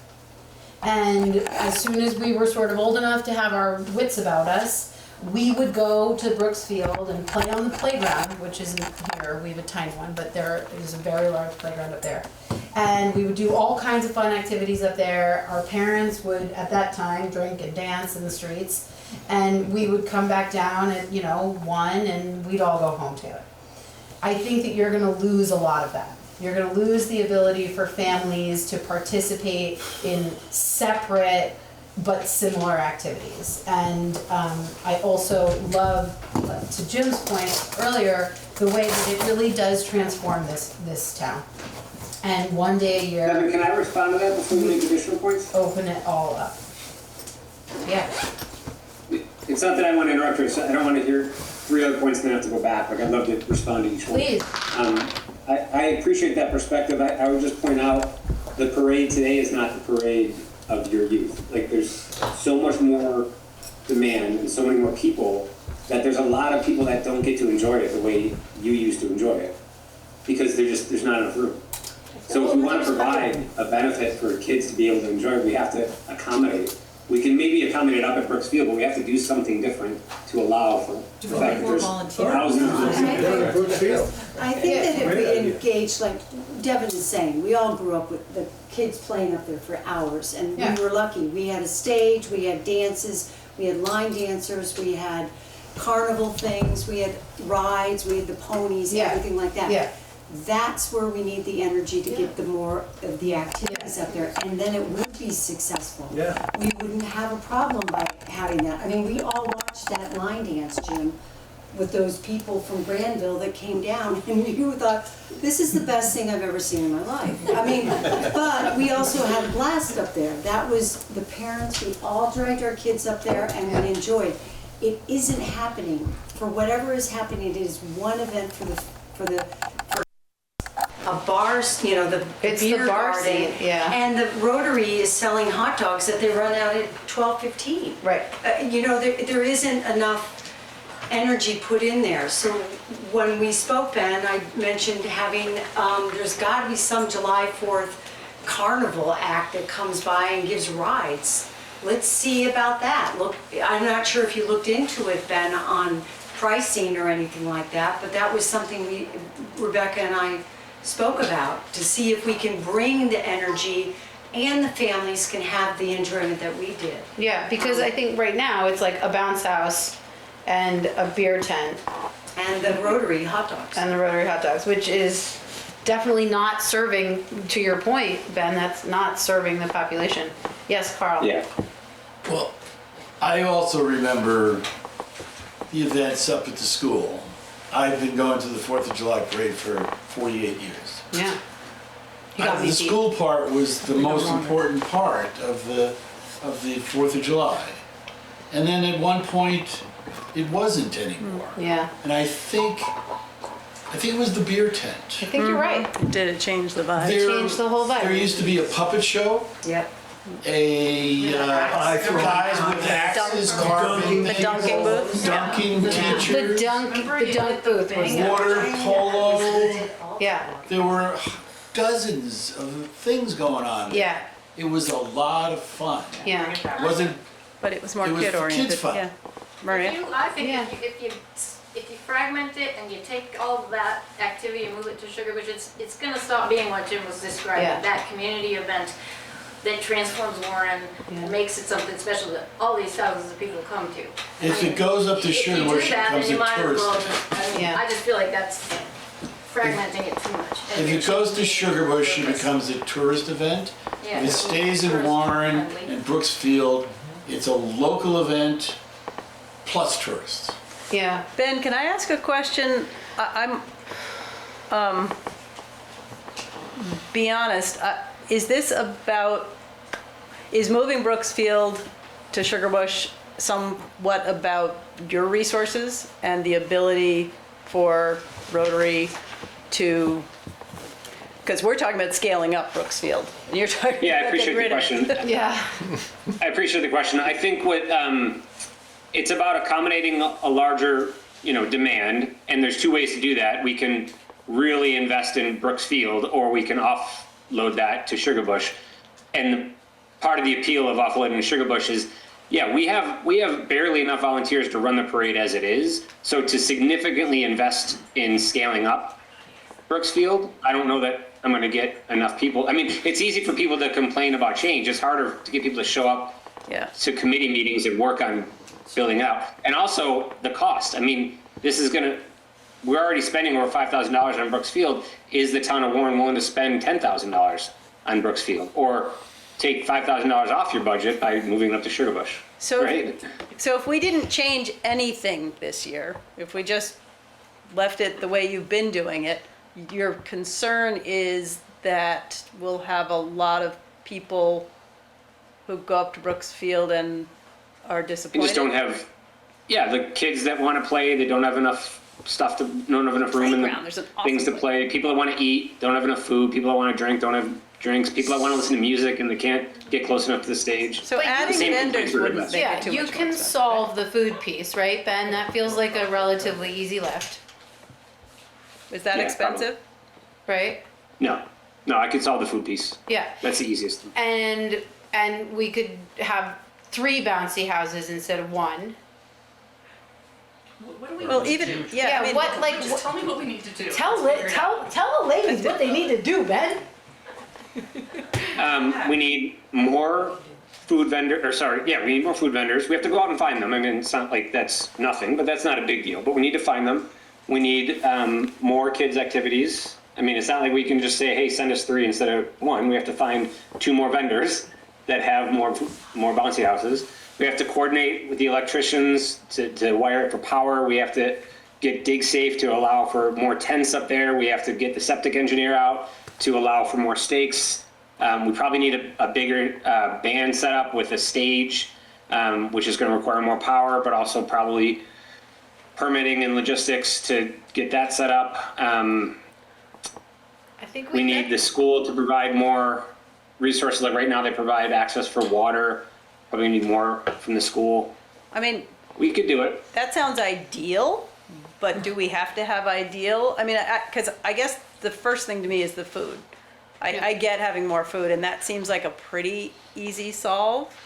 I just wonder how irate people will be if there's still only 1 bouncy house and the band that we have. I don't maybe know. it's a bigger band or a larger sound system and there isn't a stage, right? The band is also always, at least to my knowledge, like in the middle of the field. You could use the berm as the backdrop and push the sound out, right? Like things could maybe shift around a little bit.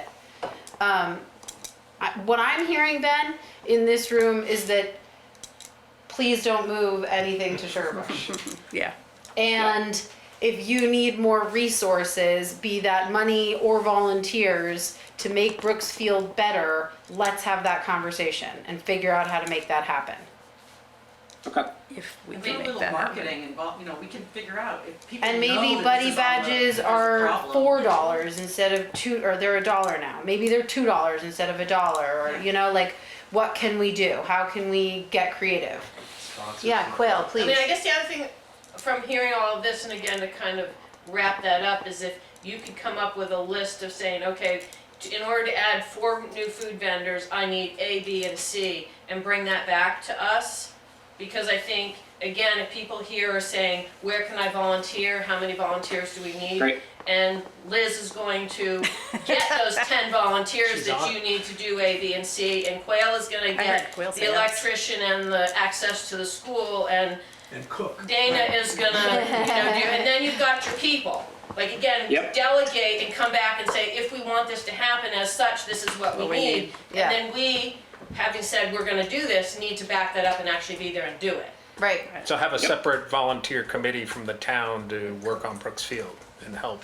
We just want to know what the problem is. Like, if you could just. Yeah, it Right? sounds And like if we wanna have food up at Brooksfield. Brooks Field, we need this to happen. Yep. How are we gonna make this happen? I think the problems that I heard that need the most addressing is because of the septic system, it's all about placements and what can you drive into the ground. That's a big piece of this. Yep. And being mindful of that. And then also electrical usage is another But significant there are piece. generators you can bring on site. Totally. They've gotten really good with generators Also, that are quiet, you can put them in the back Ponies porch. don't need electricity. Right. That's right. Neither does that thing where you Neither go do puppet bang, it shows. goes up. Remember that? The Right. dunk tank doesn't need So electricity. maybe there are things that we can bring in that, I think Could I the rode tennis my first pony at the 4th of July parade.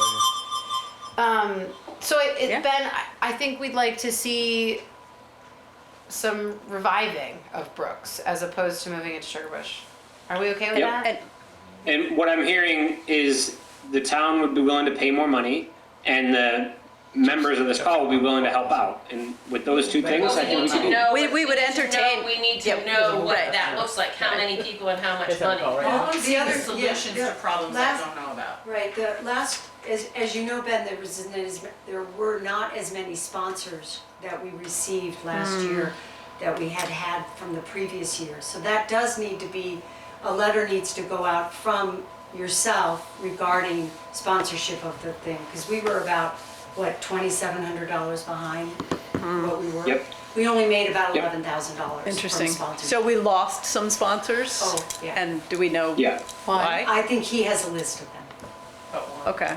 Okay. Yeah, the biggest, that's one of the changes we want to make this year is the sponsorships that we lost were because they, in their words, they weren't getting anything for the sponsorship. So we have a bunch of ideas of ways we can give a benefit to the sponsors if they actually sponsor. Right, and we had mentioned before that the portalets were sold as a token of divorce and named after that person or something. So each portalet was sponsored by about $350. So that was initial money that we made right away to Do put not know what into you it. just said. I don't think I didn't any of follow us that. followed you down divorce lane. But that's there. okay. Okay. That's okay. But I also want to come back to the sesquicentennial and ask you, Ben, if there are things in particular that you're planning in regards to that. No. The hope is that the honoring of that will be done by the floats and the participants, but there's nothing in the planning of the parade we were doing differently. Okay. That's not to say that we won't do it. I mean, if you have a request. Joel, I'm currently not please. planning anything special. I have just a general comment about that from not a select board person, but if there could be a less friction at the bottom of Brook Road as the Prickly Mountain float gets in, I would really appreciate that we could not have to deal with that cop in such a brutal way every time. Yeah, It's was fine for 30 years, and the last 5 years that guy is just relentless with us. And if there's some way we could like grease that wheel a little bit. Is it a sheriff? I would really appreciate that. Just Is it prep a him sheriff for or is it the security? prep It's him a for sheriff. the Oh, okay. outside the box people coming down the. We're the only people that come down that way. The rest of because of just the location, it seems like a lot of floats come on Route 100, and so I don't know. The guy just doesn't want to deal with it. Yeah, I'll talk to him And this year. Ben came up with a great idea though, that the people who have a float will have access up to 8:45, I think, or something. I remember we spoke about this, Ben. And that Much better. the Yep. driving Yeah, right. vehicles are stopped at 8:30. Yeah, totally. If we could do directed to through parking. traffic is over, but parade Correct. traffic can Parade continue till traffic 9 at- o'clock, that would Up be to a certain awesome. time, and I Screeching remember- in right before the bell. I remember he had Yeah, this isn't worth a lot of time. I mean, I got Yeah. it. We'll solve Yeah. it. That's not Thank you. a hard problem to solve. What we haven't solved is whether the discussion about moving the band, and I think we need to have this conversation with George, or Mark, if you can speak for him, because while I love the pavilion and I think the party up here would be fantastic, I'm not sure this is the year to do that. It's a really big year. It's a really important day for this whole community, and I'm not sure that on the sesquicentennial we should be changing it so drastically. But that is a large piece of that is coming from the pitcher end. We know that George has been frustrated.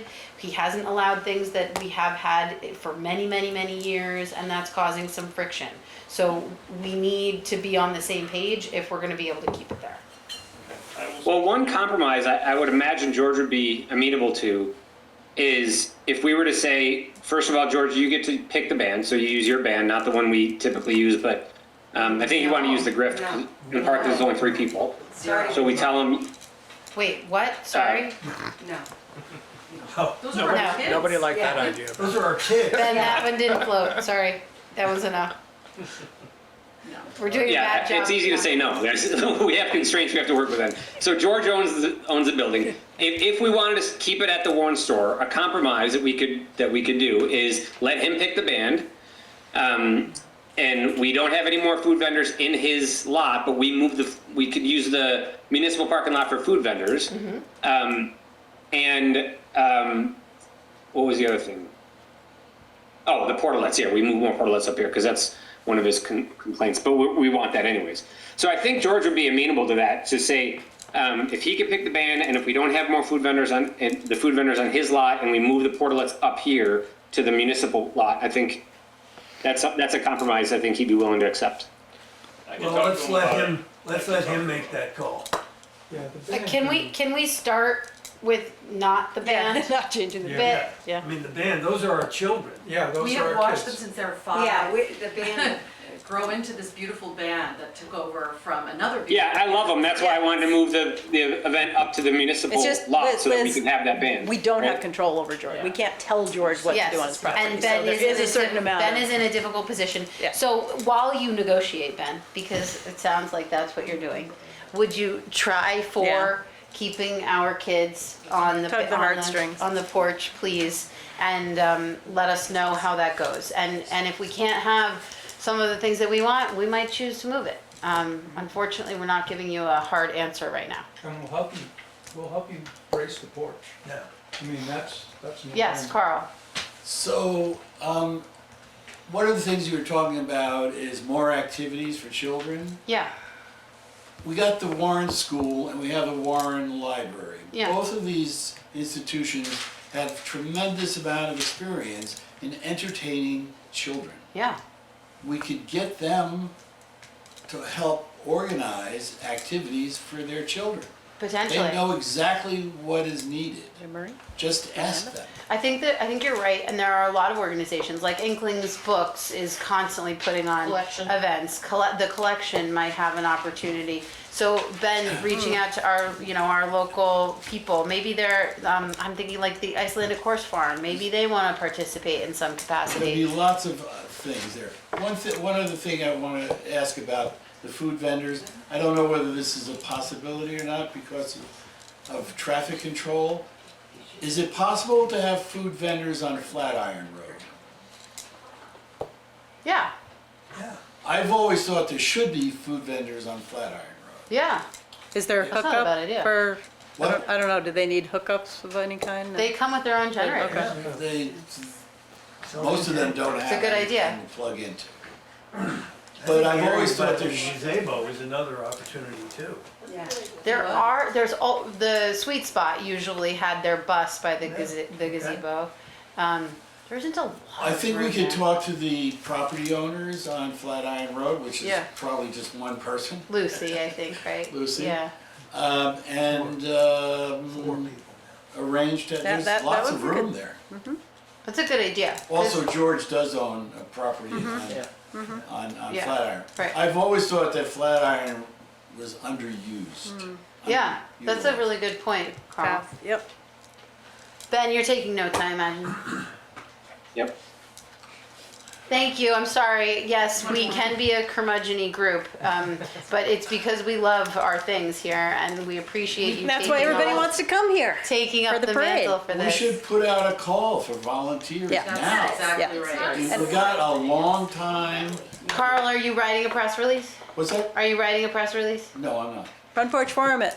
What? Liz? I think Yeah, unless guys, we've done all this. I mean, we did several entries in Front Porch Forum last year. We got precisely 0 volunteers. So- I But we'll think try again. I think interestingly, Ben, this conversation has riled up some people who might be able to go out and Help. drum up some Yeah. business. Yeah. That'd be helpful. Before we get that, can I just say that if you don't tell them, they don't know, and nobody, I think, is aware, and it isn't just Warren, it is the whole valley, Yeah. as Maria just pointed out.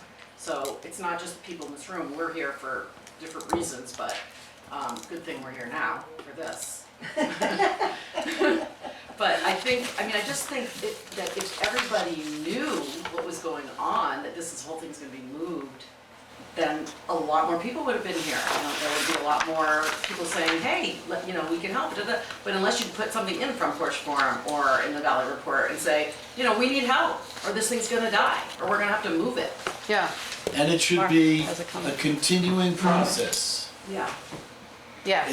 It's needed, you need to have, well, because it's the 250th anniversary, you have a big hook to draw people in as to see the parade, and you have a big hook to draw in volunteers. We want this parade to be very, very special. For this year, very, very special. I agree. We should be working 3 times as hard, get 3 times as many volunteers, should be willing to spending 3 invest more times as money. much. Yes, we should be willing to spend that money. We should be willing to spend a bit more for this, I We will get a think. return on that money. So everybody in this room needs to go out and drum up volunteers to help. Yeah. Mark? Mark, please. Just for my own education. Please. I heard a tone of, don't let George pick the band, and there's a kids, what was the reference to the kids? Our kids? Is there a kids The band that we currently use are kids in the town. Had grown up here. They were Was that born, up on the they were porch? born on the They've 4th of grown up July. on the porch. Yeah, they're from Warren, they live about 100 yards from the store. Yeah. Especially this one particular family. They're now, And they've someday they're gonna be traditionally famous. been the people who Until are singing George up there. got his own band up there, then the kids band wasn't there anymore? No, we haven't had George No, we have his haven't own had to band. switch it yet. Oh, Now okay. we're talking about switching it. That is. He has never, the band has always been Okay, I a understand. continuation of people. It Right. started off with some, and then some of those people dropped out, they got new people, and those new people Quite a carried few on, they people got on new the people. porch, right. It's been like Farmwoods, The band were not You're strangers. concerned We knew that George will say that. Mark, band we can't come can clarify, If he does that, we he can will clarify even all of further this for alienate you everybody in Warren. at any time. I'm gonna move us on because we've taken up lots of time. I think this was a great conversation and I really appreciate everybody participating, Ben. I know it's challenging and we really appreciate you doing this. Yeah. Were you gonna Thanks, get everybody. from the Historical Thanks, Ben. Society about the time capsule? The time capsule, yes, we want to hear about the time capsule. Ben, are you aware of the time capsule that we're planning on digging up? No. Would you mind staying for a few moments? What's Sure. the date that you're digging it up? Well, right. Well, what's the that's date? So that is a big That's the part of date. the discussion, so I'm gonna try to cover that a little bit. So first of all, the Warren Historical Society was gifted the responsibility. And in order to sponsor this, we're gonna get Verizon, it's gonna be the Verizon Blair Barn from now on. We're gonna sponsor that and get some money. But anyway, so it is a top priority. We are gonna do private fundraising, try to figure out how to do this, on our Awesome. budget. We're not gonna come to the town for money. That's our plan. Okay, And what we've talked about is, when do we dig it? How do we unveil it? We've talked to Jim a little bit about it. He's given us some guidance. I've talked to the Warren Library. I think they should be a really big part of this as well.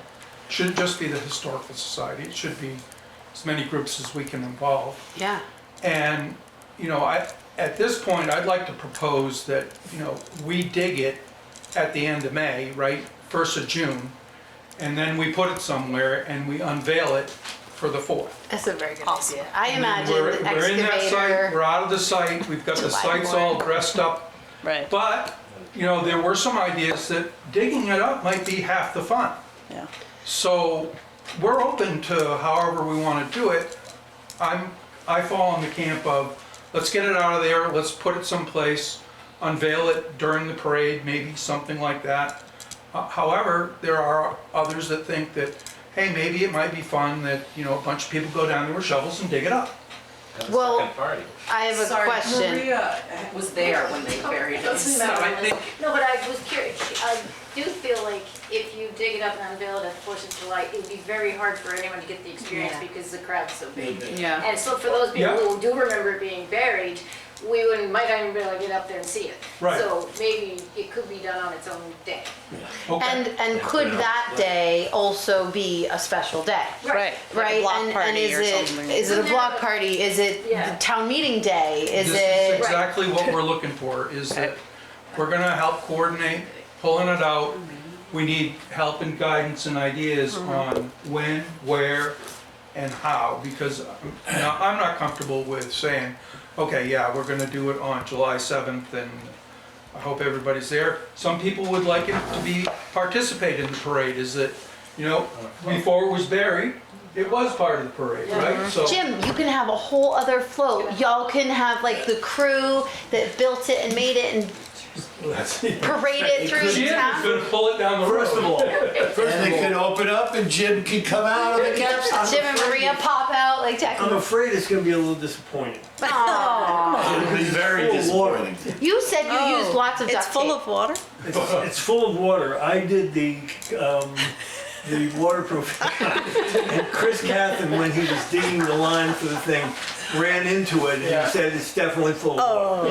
Is it true that there's a check from Dave Sellers for Yeah. $10 million? There was. It's a bunch of Chip little from pieces Pierre. now. Yeah. From Pierre? Yeah. Oh, wow. Here, so, I mean, there's Yeah. a lot of loose things in there which are soaking wet. So So it'd be good to dry them out, yeah. So I think the idea of digging it up in advance and refixing the site for the 4th of July is a really smart way I to agree, go. yeah. How you present what's in there, you know, I think it's an opportunity for the Historical Society to bring people into their building and to say, hey, the contents of the 50-year time capsule are on display in the Blair Barn. in the Historical Society. Get To her all get over people Rivera. familiar with that building and to get them in there and using it and seeing all the rest of the cool stuff Yeah. that's in there. So that'd be my. That's cool, and then I wonder if there's an opportunity there to, you know, if it doesn't all fit in the Blair Barn, if you need to like expand onto the green, so now we have an attraction do you think this up here. Let's just say also, It's a just club. we're talking about everything but who should be there, and I feel like there should be a call out for the people that have been there, when, like the Maria people that have been Well, there. I think were once we figure out when it's there. gonna And I think happen, all, exactly, we can and then all the advertise kids, that. I think should, like, they should get the school involved, and then those kids should be able Yeah. to bury the next one. Exactly. You know, Warren School Putting the should next be one responsible. is part of So the thing. that's the follow-on to this is, what's the plan for what do we replace it with? Do we replace it on the same site? Do we do something different? So we have to think about that as well, is it, and pulling the school and getting the kids involved in that would be. So you said that the first one was was on a float before it was. First buried? one was the egg. Right, Our float that year was an eagle. yeah. It was 1976.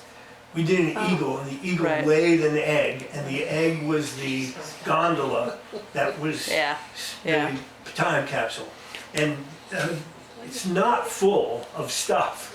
You know, I know there's a pair of ski boots in there, and there's some other stuff. I was just wondering whether there's still time enough to get another Time capsule. kids together, They float, need to float, do it now. kind of thing. I mean, I really do. I think right. it'd be very So important to that, like start. so that there's a float in the introducing- parade that will be the time capsule that's buried. I think that's a great idea. Yeah, and so that's why Right. that was my connection with the library. library, was that definitely. Marie and Amanda. Amanda had some ideas about, it really fits into their theme this year about uncovering reading and things like that. So, and there, I guess there's an archaeological theme to the library this year as well. So it really fits nicely, and Nice. we just gotta, The theme is dinosaurs. is it? Yeah, and uncovering. So we're gonna have a dinosaur egg. A dinosaur. So, Rhino Man will be big- performing on the Sunday after July 4th. right, that's when you guys kick off, and maybe that's when we do it. So we're gonna assign a project manager to this from the Historical Society. Nice. The next meeting. And, Which is Thursday. Which is Thursday. At 6 o'clock, right here, and you're all invited. Yeah, and. $50. We'll come in with updates and questions, but we are really looking for kind of public support and ideas on, hey, what's the best way to do this? But we're Awesome. all in on it. And again, I've got calls into Verizon so that we can fund this. That's excellent. Thank you for picking it We're up. putting the cell tower right there. Yeah, We also a little have, higher. the Historical Society also has another hook into the 4th of July parade, and that is the 39 star flag Oh, yep. that we're preserving. We may be using that as part of our 4th of July presentation. The big Nice. one? Yeah. Yeah, but it's not gonna be, it's folded up Oh, and it's yeah. in a case. Yeah. We drag it out in a case, we wouldn't try to, What year is that from? yeah. The 39 The star one from flag, the, Yeah. yeah, 1889. It's 137 years old. That's pretty cool. It was That's found in very the wall. So found the there wall, is something right? large that might Over at wanna the come town hall. onto the green. I don't think we'll be able to unfold that. No, I don't, we're not. that It's would too not be a fragile. good, it was, It's It was too, carefully we'd have to take it out, kind of Preserved, fold it in right? a case. Or it would have to, like, Keep it folded frame. in a case. How big is it? 18 by, what's the fly and what's the hoist? Carl? He's on it. We still have the single star for the. here's a picture of it unfolded in the Warren School wow. gymnasium. Yeah. That's it. So it covers almost most of the floor. That's 18 by 30 I something. thought you weren't supposed to let it touch the floor. Yeah, it's big. Well, we're not burning it. It's Okay. 18 feet 6 inches by 29. So I think it sounds like is there an appetite for some element of this time capsule to be included in the 4th of July parade? If there is, and that is part of the like parade element, coordinating with Ben is important. Okay. If it's just up here, well, I think either way, letting Ben, would you agree? Like letting you know what the plan is there is a good idea? No harm in letting me know. I'm not Okay. sure there'll be implications, but let me know and I'll let you know. Okay, and depending on what happens with the party, if it's up here, then it's more important for there to be coordination in it, Yeah. Okay, if not less. So that's really kind of all I had on that. Okay, great. 6 o'clock Thursday, That's cool. Yeah. time capsule. That will be one of our agenda items, yeah. One last thing that I had, the airport contacted us about scheduling a flyover. Oh, fun. Yeah. This airport? Well, they're not gonna do the flyover, but the. Oh, they help. Yeah, the National Guard will do it, I thought but they were there's a all- request form that we would have to fill out for that. Have we always had to do that? Aren't they bombing Venezuela already? I was busy, they'll be done by then. So I don't know if that's something that we want Ben to do, or if that's something that the town wants to do. Have we had to do that? We do it every, We do Oh, it every okay. year, yeah, so. it's kind of a perk. So I don't know if, we want to designate a time, We Oh, usually did they it at the usually start do of the it. parade. Yeah. well, which is what time? Yeah. That depends on the prickly crowd. Depends on how much of a hard time they get trying to get into town. Joel knows. It's supposed to start at 10. But that's perfect.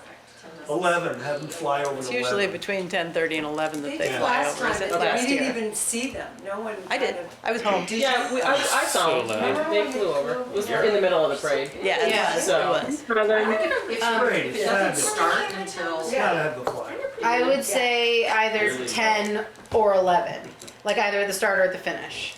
And the parade usually lasts about an hour. No. No. 45 minutes? It'll An last hour Yes, and they a go 2 all hours. through. Yeah, 2 hour and a It's a half. lot longer than And an hour. Prickly comes. never starts at 10. It's just so fun. Always starts at I would say 10:30. 10-ish. Okay. If you go with 'Cause 10, everybody's then there. everyone knows the parade's Right. not ready to Yeah, they're start. not That's right. busy Exactly. watching. Okay. Yeah, yeah. They're never on time. Yeah. Okay. Right, and Just that gives them some attraction Okay. while they're waiting. Okay, tell them to leave their moms at home. Okay. Perfect. That's it for me. Anything else? Thanks, y'all. This has been fun. We have lots more to do. Property management proposal review. Just letting us know, we are Wait. 40 minutes behind schedule. So, has everybody had an opportunity to read these? Yeah. Yes. I would propose that we not make any decisions right now. Thank you, but guys. rather, if we have, thank you. If we have follow-up questions or concerns based on what was presented to us, that we sort of take this opportunity to clarify what we're looking for, and do we think that this might work? I was pretty happy with both of them. I thought both of them offered us. Sorry, Harvey.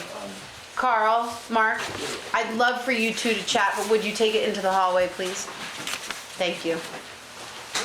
I was pretty happy with both of them. I think both of them give us a framework for getting all the little things in town that need to be done. Yeah. I loved KMK's ticket, so they have automated tickets so that when the paper towel dispenser breaks, Exactly. you put a ticket in, it goes to Rebecca, she approves it, somebody comes and fixes it tomorrow. If you want the cabinets in the town hall moved, you put a ticket in, the next day the cabinets are moved and disposed of or brought wherever you want them brought. You know, all the little things that there's nobody to do, this gives you a solution that's automated and quick to do it, and KMK has the benefit of doing it for a large number of the big HOAs, and then, you know, Lucas is already working for the town and could do the same thing. I think the difference is you have one person versus a whole company.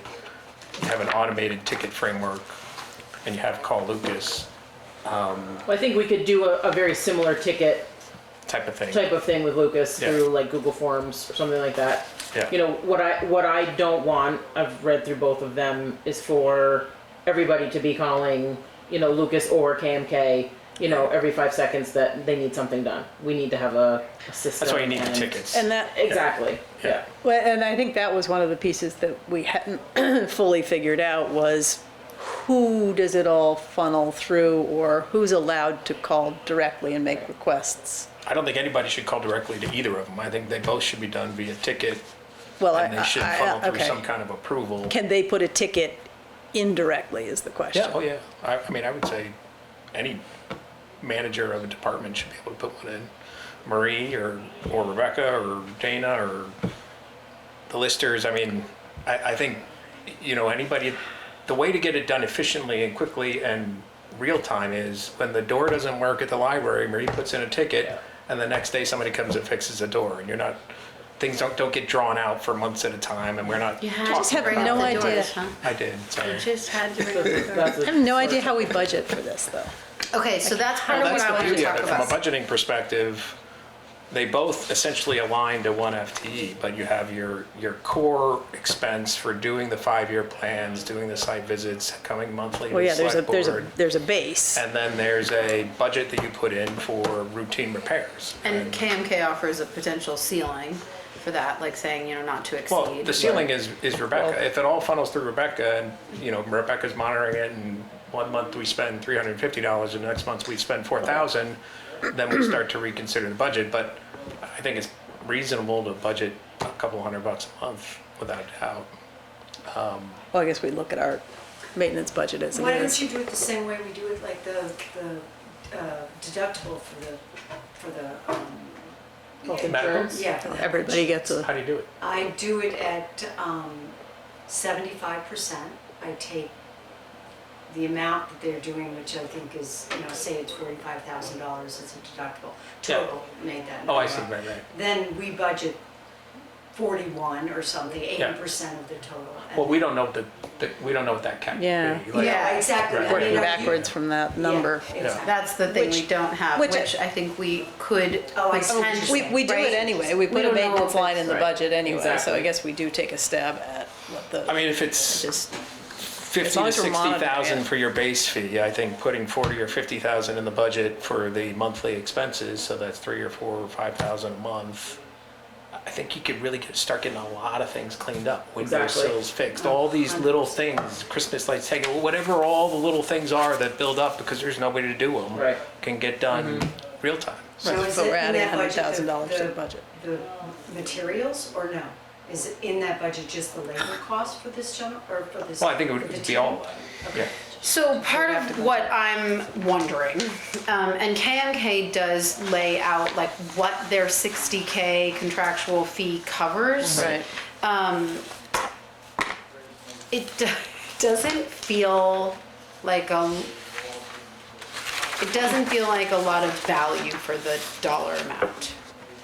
And maybe I'm wrong. $1,000 contract that would include 3 hours worth of someone on site fixing a thing a week. Yeah, I mean, you could say that, essentially, both of them are one FTE's worth of costs. How you split them between the budget for the maintenance repairs and the budget for the 5-year plans for the 11 properties and buildings or whatever it is, that's, it is, we can say do it for 50,000, do it for, we just pick a number and then they'll work up to that number. I mean, essentially, they're probably gonna do 1 or 2 site visits a month, come to the select board and say, hey, I looked at, East Warren Market might be two months, but, I looked at the town hall, and these are all the things I looked at, and this is this is what the roof looks like, and this is what the windows look like, and this is what the exterior looks like, and we think it needs paint in 5 years, and we think the elevator's broken, I don't know, whatever all the things are. And they go through, present that, and then lay out a plan to say, we think these things are gonna cost this much, we think this is when they should be done, and we schedule that the same way we do a fire truck or a highway truck. Yeah. I mean, to me, it's kind of ideal, because you wouldn't get that if you hired a person. No. This way you have much broader capabilities, and you have kind of a mechanism to allow people, the people working in the building are the ones that notice the problems. Yeah. Right. It gives them a mechanism, other than calling Rebecca, to get that problem documented and get it into the system, and, it could And be not turned having our around. husbands fix it. Right. Oh, yeah, right. Online, that's, Yeah, and That's, I and have even to if your say- husband's willing to do it, which is not ideal for the town, just because it means that we're broken, the timing always gets delayed. No, yeah.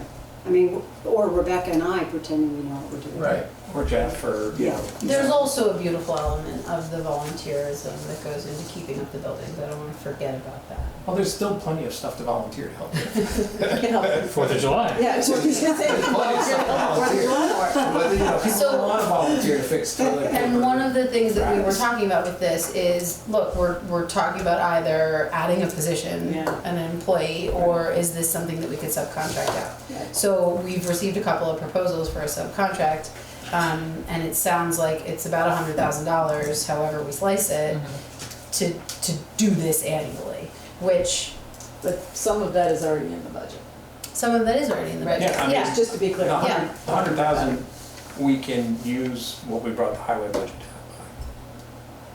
by. So there's 100,000 available, keeping it flat from last year, just from the adjustments we make. And we always put like 25,000 into maintenance or repairs or something, right? Maintenance that would be covered by this. That we haven't been using. And we might have a backlog of maintenance to do. I mean, that's an That's- indictment right there. we If you do have have 20,000 in the budget, we don't use it because we have no mechanism to use it. I mean, that's an indictment. Well, Harvey, on us. like even what you're just saying, the 5-year plans for like painting the building Yeah. or redoing the roof are in the capital budget Right. at this point. Yeah. So there is. There are funds There's to money do And those the cool thing projects. is that this, whoever team is gonna be doing it can Right. tell you when this needs to be done. And part of what they're Schedule. doing is managing the RFPs. Correct. So they write the RFPs, they manage the RFPs, and they Correct. bring the results of those RFPs to the Correct. select board to decide on, which I think is of a huge value. And they both have expertise sufficient to critically evaluate these RFPs, have connections in the community sufficient to Yes. get the RFPs to the right people. Yeah. It gives us a vehicle to really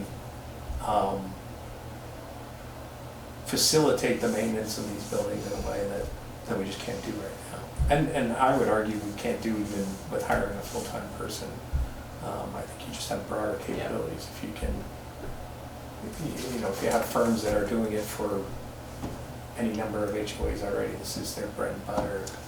I think knowing that somebody's gonna be checking the buildings besides Rebecca and I would alleviate a lot of the weight Yeah. of going around and saying, Yeah, I mean, I hey, think we found dry rot in the back. Hey, Either this way, place we is-" know that that is what we committed to Yeah. bring somebody in, so that we have somebody doing it. It's just that question of whether it's an employee or a contract. And employees are hard to come by and expensive. Well, and I also think, employees get caught up in all of the other things. Yeah. Whereas, one of these companies, that is their sole responsibility for the town. And Well, if you have a company with 20 people, there's always somebody here, right? They're not, Right. there's always somebody answering the phone. They have somebody that's doing the invoicing that you can talk to about the invoice. There's somebody that's, they have 10 people on maintenance crews, so there's always somebody available. All these people are used to working all night anyway, so, because they're plowing or whatever, so. So did we ever determine how this works relative to, some of the bigger projects? Or, I think we were talking a little bit about if whatever contract, whatever property services group we hire has the ability to do one of the larger projects, do we still need to bid it out? Or does it become automatic that they get it? No, they don't. And so under Okay, so that's- non-contractual work, I think at least KMK spells this out. I think UCOM does as well. So like execution of maintenance projects, full replacement of the stairs of the town offices, right? A portion of the work the town has requested in the RFP makes most sense to bill on a by the hour basis. Items that we billed hourly and not included in the contractual agreement are listed below. They don't say if they would necessarily do the work, to your point.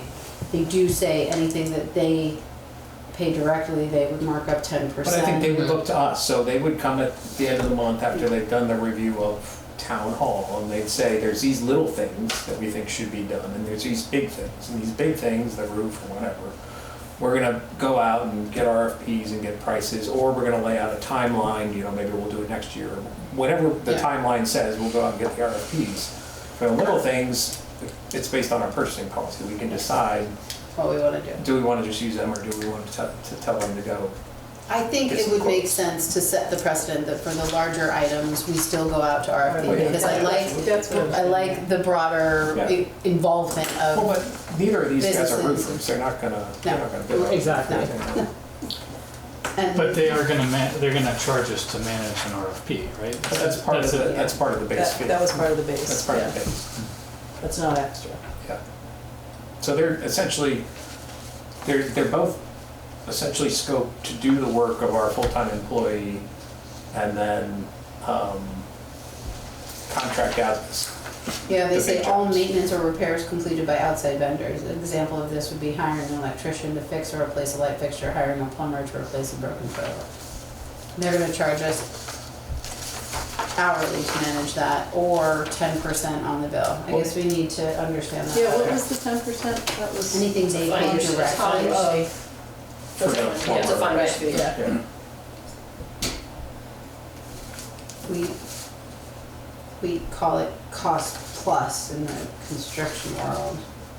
Is that what they're saying? Remember what? That's what I was wondering. They pay the bill and they add a 10%. Okay, yeah, that's what I was wondering. So, I mean, all the mechanics we can work out and we'll need to work out as we kind of ease into this, but they both do it for HOAs all the time. And Right. There's a clear precedent. Well, and I think, one of the things that, we hear on a regular basis is that our buildings aren't up to compliance. We have somebody that always comes in and tells us that, this hasn't been inspected, or, The shovel is in front of the. Yeah, so it's. the handicap ramp is broken. Yeah. Right, and so I think, one of the things that KMK mentions is that, they recommend that we be in compliance. Yeah. Which is probably gonna cost us some money, But we but. can also lay out a plan to do it. Exactly. Yeah. Just start chipping away Yeah. at it. But if we don't have a plan, we're not, Right, you know, yeah. Well, that's the whole point. We don't have a plan, don't have a or plan, don't have any yeah. way to get it done, and that's what this is all about. either of these can give Starting us a somewhere. plan. Okay, Yeah. so does anyone have specific questions that we'd like to pass on to these people, or would we like to set up some interviews? Well, I think we could reply and say, we could revise the RFP, if you will, and say, there's a range of base fees. We'd like you to update your proposal to fit a $50,000 a year and a $50,000 project budget. You know, we can get them to get to the same dollar amount and then kind of lay out the RFP if you want. Or we can just interview the So like, what would KMK not do if they were gonna come down to 50, and what would this add if he's gonna go up 5? if you're both set to a 50 base fee, kind of just revise your proposal, because our RFP wasn't clear. I mean, they both had to kind of work, Right.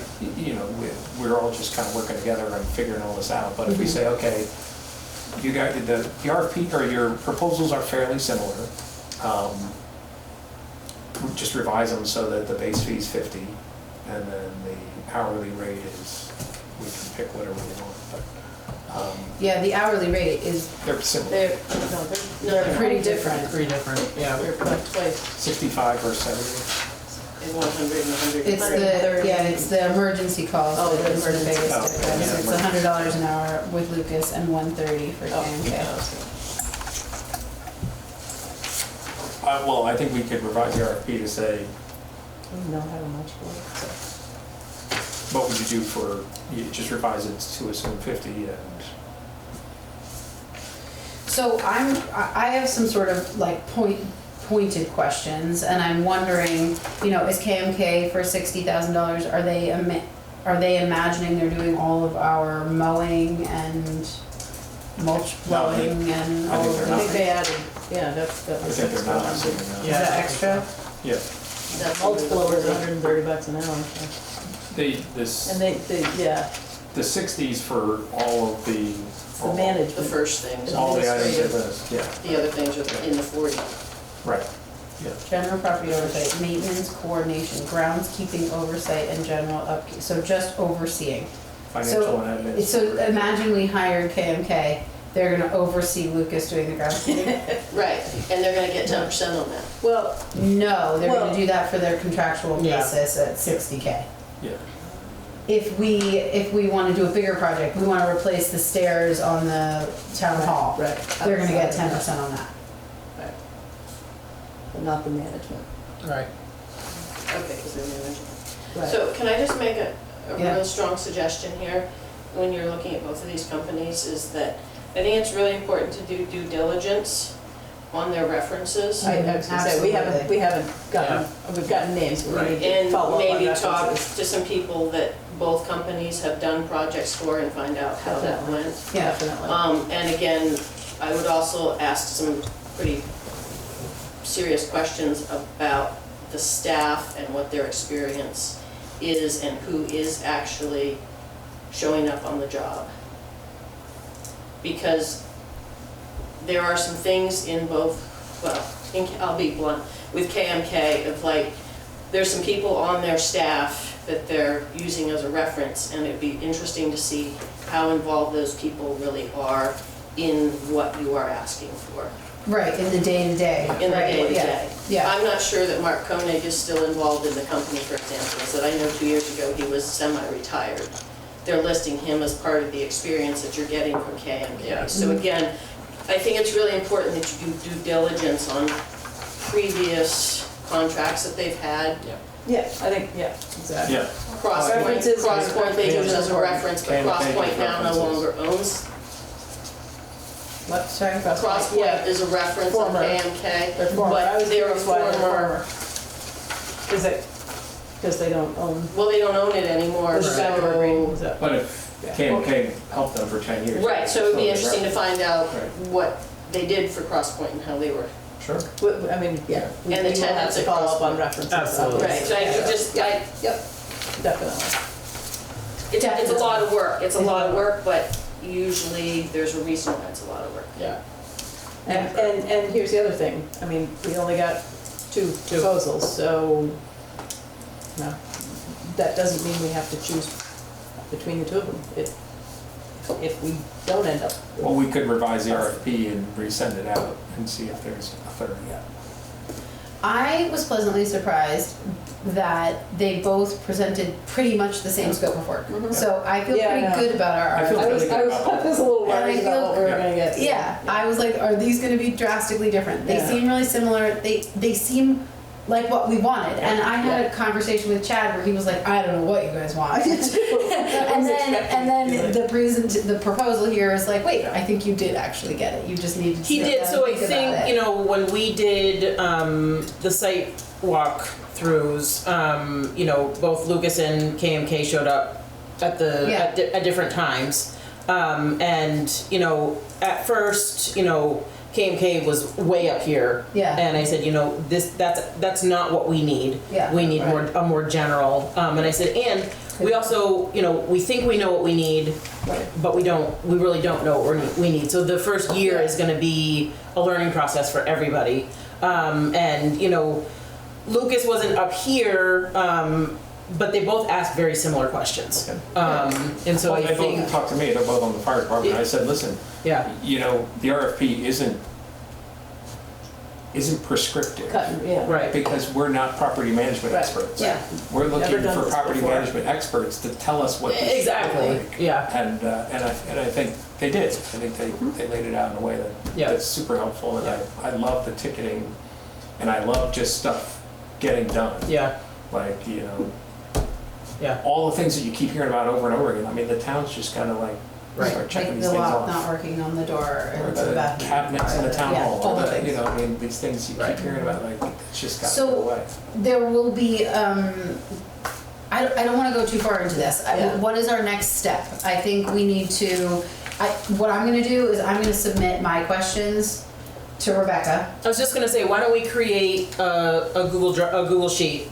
You guys can put all of your questions on there, and then I can For submit each- them for each to one. UConn and to KMK. Well, the question is, do we resend out the RFP and try and get a third? Do we think we need a third from a purchasing policy perspective? So I will tell you that I received feedback from 3 other property management services who said, we would absolutely love to work with the town, we don't have the staff capacity. You're kidding. Question is whether we would even get any. Exactly. I was super appreciative that I received, that they communicated with me, you know, because I sent, you know, all of the information out and it was like crickets. Yeah. But yeah, so when it got closer to the deadline, you know, 3 wrote back and said, you know, we've been pondering this, you know, for the last month and we just don't have the staff capacity to do it. So we really heard from 5. Correct. 3 declined because they don't have the staff, and 2 responded. Yeah. So, yeah. So, I mean, I think from a purchasing policy perspective, I'd be comfortable Yeah. deciding. I'm between the fine two. deciding between the two.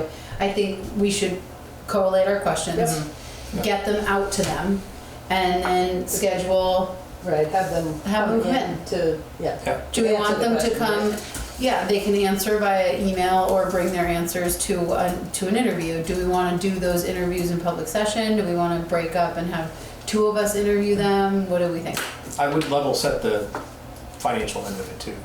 So when we go back to the question, say, one of the questions would be, can you revise your proposal to be equivalent dollars, so we're comparing apples to apples. How do we? That would be, I mean, really part of what- difficult internally, wouldn't it? Well, I mean, you could at least set the base to be the same. I wonder, it's interesting because one of the things Yeah. that we see with RFPs is everybody comes in at a different price. Right. And part of what we use to decide is how they've priced it.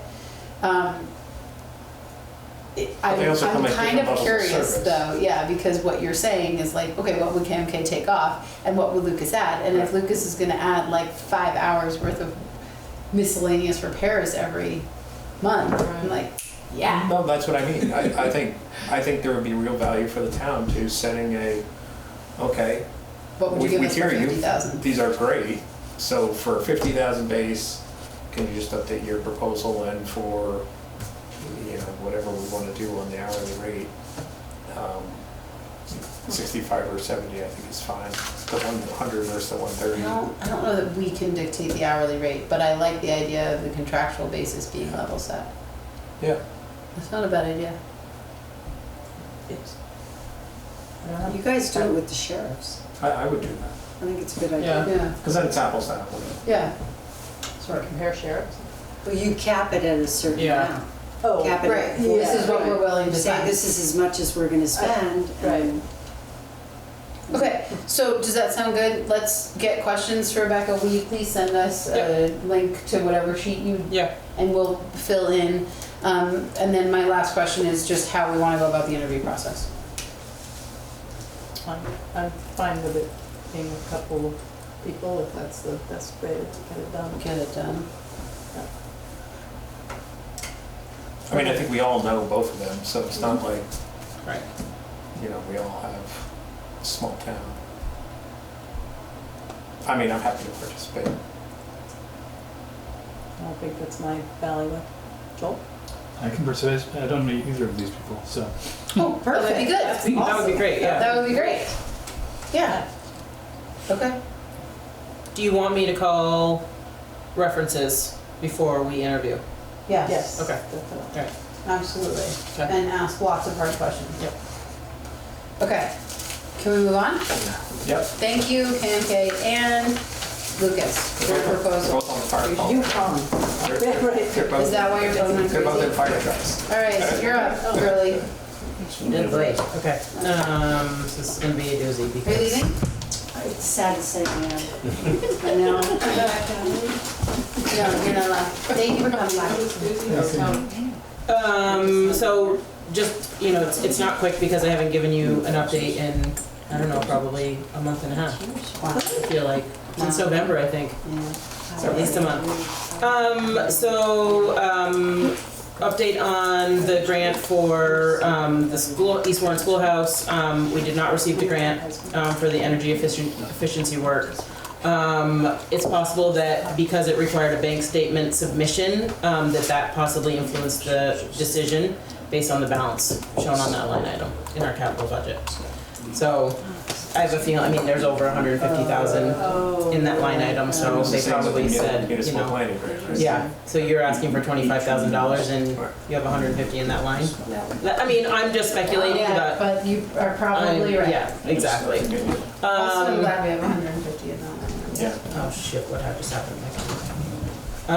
So the West Tail stabilization project, FEMA requested clarification on the revised proposals submitted by Kingsbury and GSI for the budget modification. We've responded and are now waiting to hear back for with approval.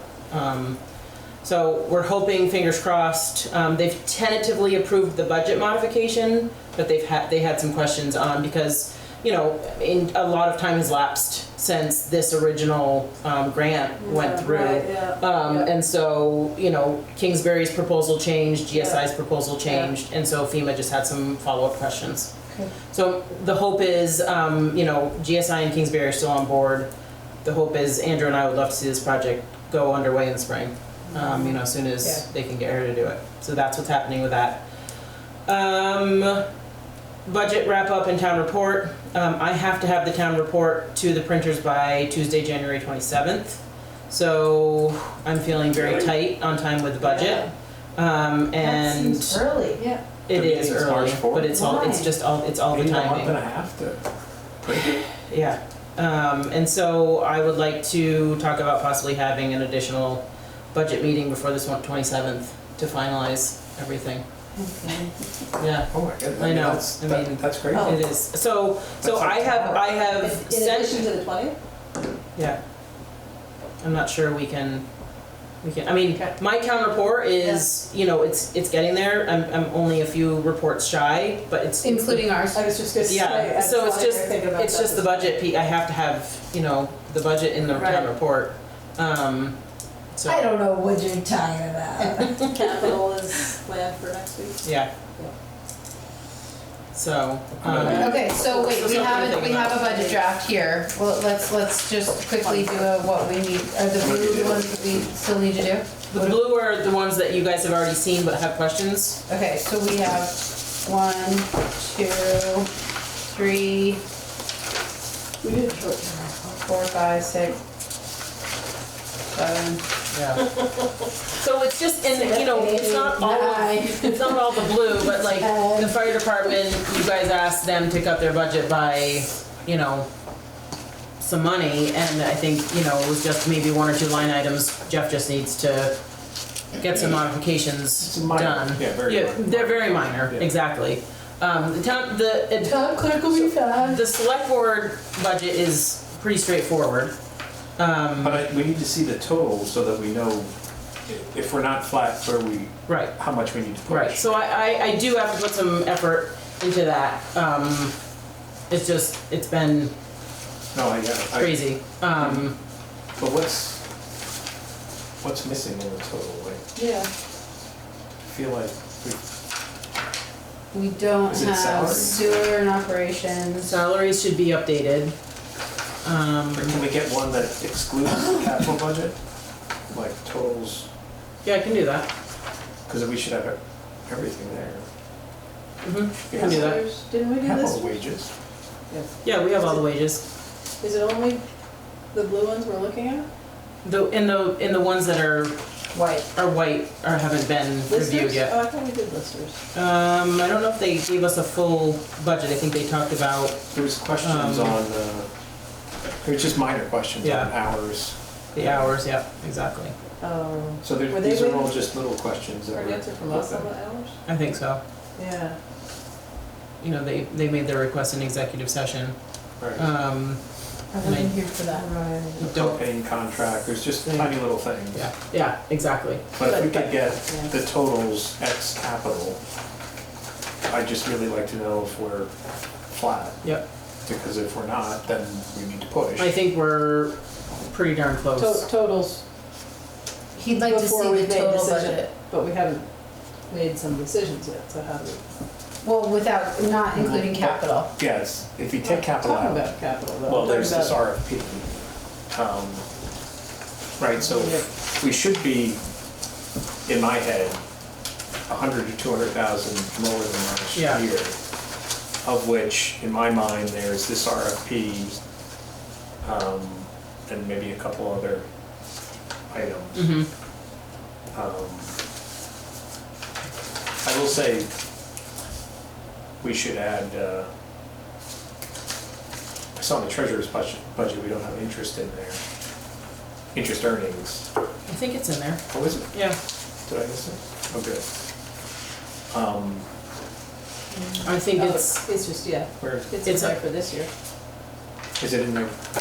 I don't know if we put, Oh, there's nothing in the budget. a budgeted It's not amount. budgeted. Yeah, we should Yeah, put- I think we just put the actual. I mean, we should put 100,000 in the budget, just so we know what we're dealing with, because we're gonna get, we got Yeah. 134 this year. Okay, right, We'll get 100,000. yeah. So assuming we're under budget, we have these things that we're considering, and that tells us Right. how much capacity we Right. have to do that. Right, I see. And in my mind, that's kind of that's the bow that you put around the budget.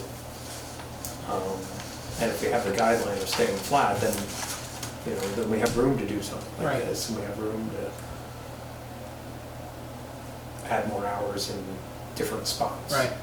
That we've talked about. Right. Or put more money aside to fix a building, or add a position, or, okay. Right. Can I ask you a question? Yeah.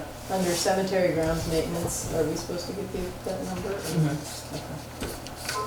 I mean, it's pretty much been 25,000 It has. every year. 25,000, not just Right, pretty much, but yeah. but I think that's the conversation that Okay, so we've cemetery. had with some of the expenses have been paid out of capital, and are they really capital, and should they be moved to this budget?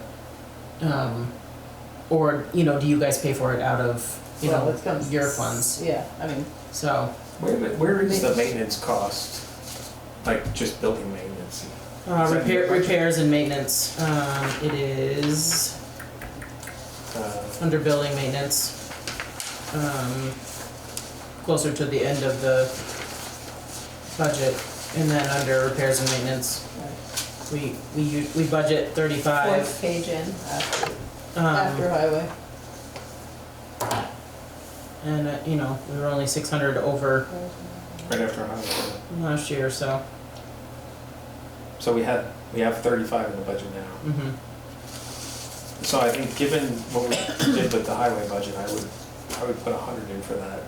We don't have to decide which one of these, but Mhm. I would put 100 in.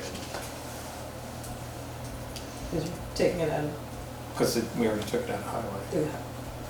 oh, Remember we took paving out. We took paving in, because paving is gonna get paid out of capital. right.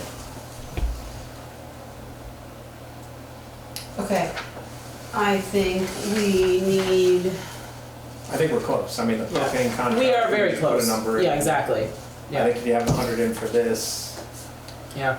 then I will work to get you guys an updated as I have to bring Jeff for an appointment tomorrow morning, but before the end of the day tomorrow, I will get you guys an updated, I'll take the capital stuff out of it so that you can see what the general operating budget pre-cap. tentatively looks Yeah. like. Right. okay, and so we have a meeting on the 20th, but Mhm. it's due the 27th, you're saying? Correct. So that meeting, we can't work on budget. And I'm in a 6-hour different time To zone. me, seven. Bless you. So you'll be meeting. I mean, I have asked her Yeah. if I can have until Friday. I've given her every excuse in the book. Yeah. I went to school with her, so she's actually a friend of mine, ironically. But I haven't heard back from her. So I begged and pleaded and Right, so if we did all had the to do things. an extra meeting, we should probably just have one on the books. Yeah, exactly. The 27th is that Tuesday, right? Yeah. Yeah. I'll be back the 27th, but I won't be here the 20th. Okay. And I don't think I can even dial in, because I'll be in Italy. Probably not. Yeah. Okay. It'll be like 2 And when are you leaving? Friday, The 16th. yeah. But I think operating budget-wise, we're super close. Yeah. And then I think in the capital budget, there's plenty of good discussions to be had, but Well, if Rebecca can get the bottom line tomorrow, before you Yeah. go, then you can at least give us your comments Yeah. for our meetings. Yeah, I would say for capital that that I'm anticipating, I'm waiting for a quote from Parent Construction on, I've got it in my report, the bridge over by Trout Hollow, because in the state's report, we got an unsatisfactory Really? report on that one. And the residents on Trout Hollow have been noticing a change in that bridge. And so I talked to Tim last week, and he said that he would have a proposal to me, an estimate, Okay. by midweek. So I'm hoping by tomorrow Yeah. I'll have something from him. And then we've got to put the bridge repairs. Yeah. and then we've got to put the 200,000 in to do the rest of the sidewalks.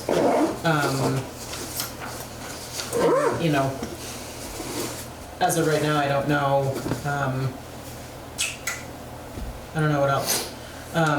We just got reimbursed $200,000 from the state for the work that was done on the covered bridge in Oh, really? 2022 maybe, so we could take, you know, that 25,000 off the table because that'll be $200,000 that will go directly back into that line.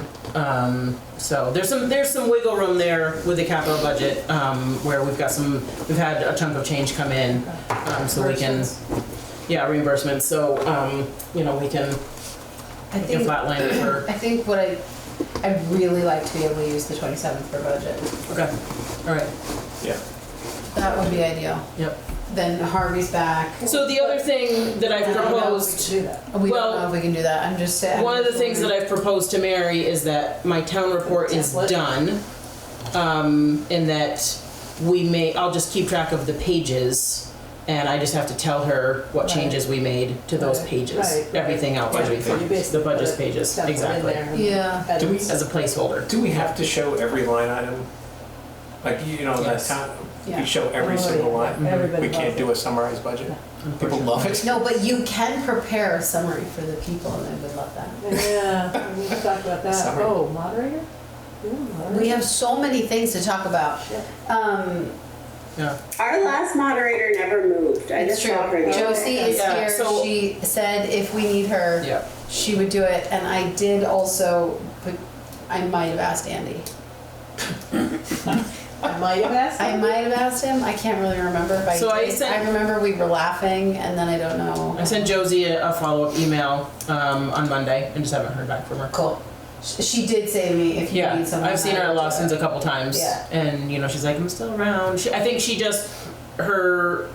It fell through. Yeah, It fell through. She just wasn't. She was so unsure, and she just didn't want to commit to us.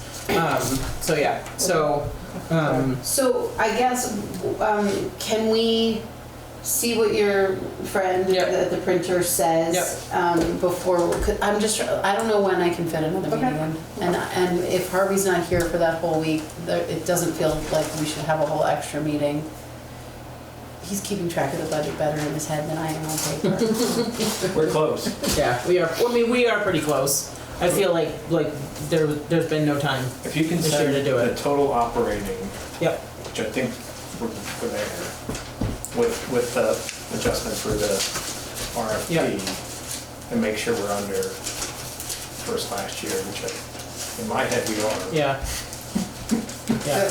And then I would love to see the capital contribution that we're expecting next to what the actual balance is. Because on these reports, all we see is what the contribution is relative to last year, but we should say, this is the actual balance in the account. Yeah, I've been struggling with that because I feel like we owe that to the people for them to be able to see the balances in those accounts. Yeah. So if we can cut and paste this out into Excel and add the balance or something. Yeah. And as long as we can keep that under $1.1 million, then I feel really good about our work here. Good. Yeah. One thing that I don't know how we'll include if we have to be to print at January 27th is the bond. Payments. Right. That's something we haven't included in this. Well, And we can defer So we may principal, an but amendment. we don't have would Dana have. I think we need a special revenue account set up for the money coming in from the bond anticipation note and the bond and all that gets stored here, gets invested, and then we pay it out. Yeah, I mean, I think there's work to be done. How do we get that done? Well, we don't have to do that by budget, but we do need to add a line in here for the bond. Right. For the bond. For the bond. Yep. And I'm imagining we're working toward a bond anticipation note to continue paying Women Live Here. Didn't we approve that? We did. Mm-hmm. But the line would need to be in process? here for the town report. What's that? We'd have to have that line in the capital Right, for the town report. but we may not have the information, so that may have to be an edit Well, by January 27th. oh, I see, yeah. Yeah, because numbers. we're not gonna hear even about the bond until the We beginning don't of know what the interest February. expense will be, yeah. And the interest, they won't have that until the middle of February. But at the end of the day, the town is not contributing anything toward the town garage that it's not getting from either an anticipation note related to the bond or the bond itself. So there's no impact on the tax rate. Right. Well, yeah, no, we have to pay an interest payment. Yeah, well, that's true. You can pay the first years out of the note, but it would be better to budget for that. Yeah. No, I think we should budget. but how are we gonna do that? We can know I guess we'll have to make it- approximately what it We is. just have to put a number in. So Yeah. we thought it was gonna be And then we'll have to 300. make the adjustment at town meeting. Well, we know right, what which we we've done think the before. rate will be. Yeah, I think we can, let's get the Remove information the- from Ken. What, like an approximate of what we Yeah. think the Okay. interest payments for 2026 will be? Because I think the numbers we had talked about, I thought we had assumed we were getting money earlier than we actually are. So there'd be more interest. Like I thought we were Gonna have to It take starts coming to us in April. the money. Yeah. So we don't start paying interest till April. Right. Or accruing interest. Right, but he laid out a schedule for us, I think I passed that around, Yeah. and so whatever the interest they dictate is Right. what we pay. Yeah. And that's just what we need to know what that will look like on the, whatever we went Yeah. for the bond. And then the other piece, the bond anticipation note, Yeah, what about it? is that in process? For Weaver Lampier and Rearc fees until we start getting the bond? I thought we weren't going for that until August of next year. No, we were gonna do a little one now to roll into the bond that comes out. No, it's not in process, because I thought we were waiting. I will talk to Megan tomorrow. I think they gave us, right, Steve and, It was like 100,000, right? yeah, Steve gave us an estimation of what their fees would be up until then. Okay.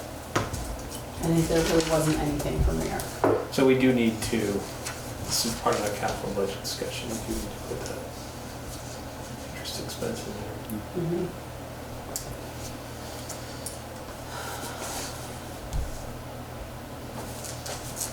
Okay, just quickly, so some questions have been raised about, electronic vehicle charging, and how that should be handled during snowstorms.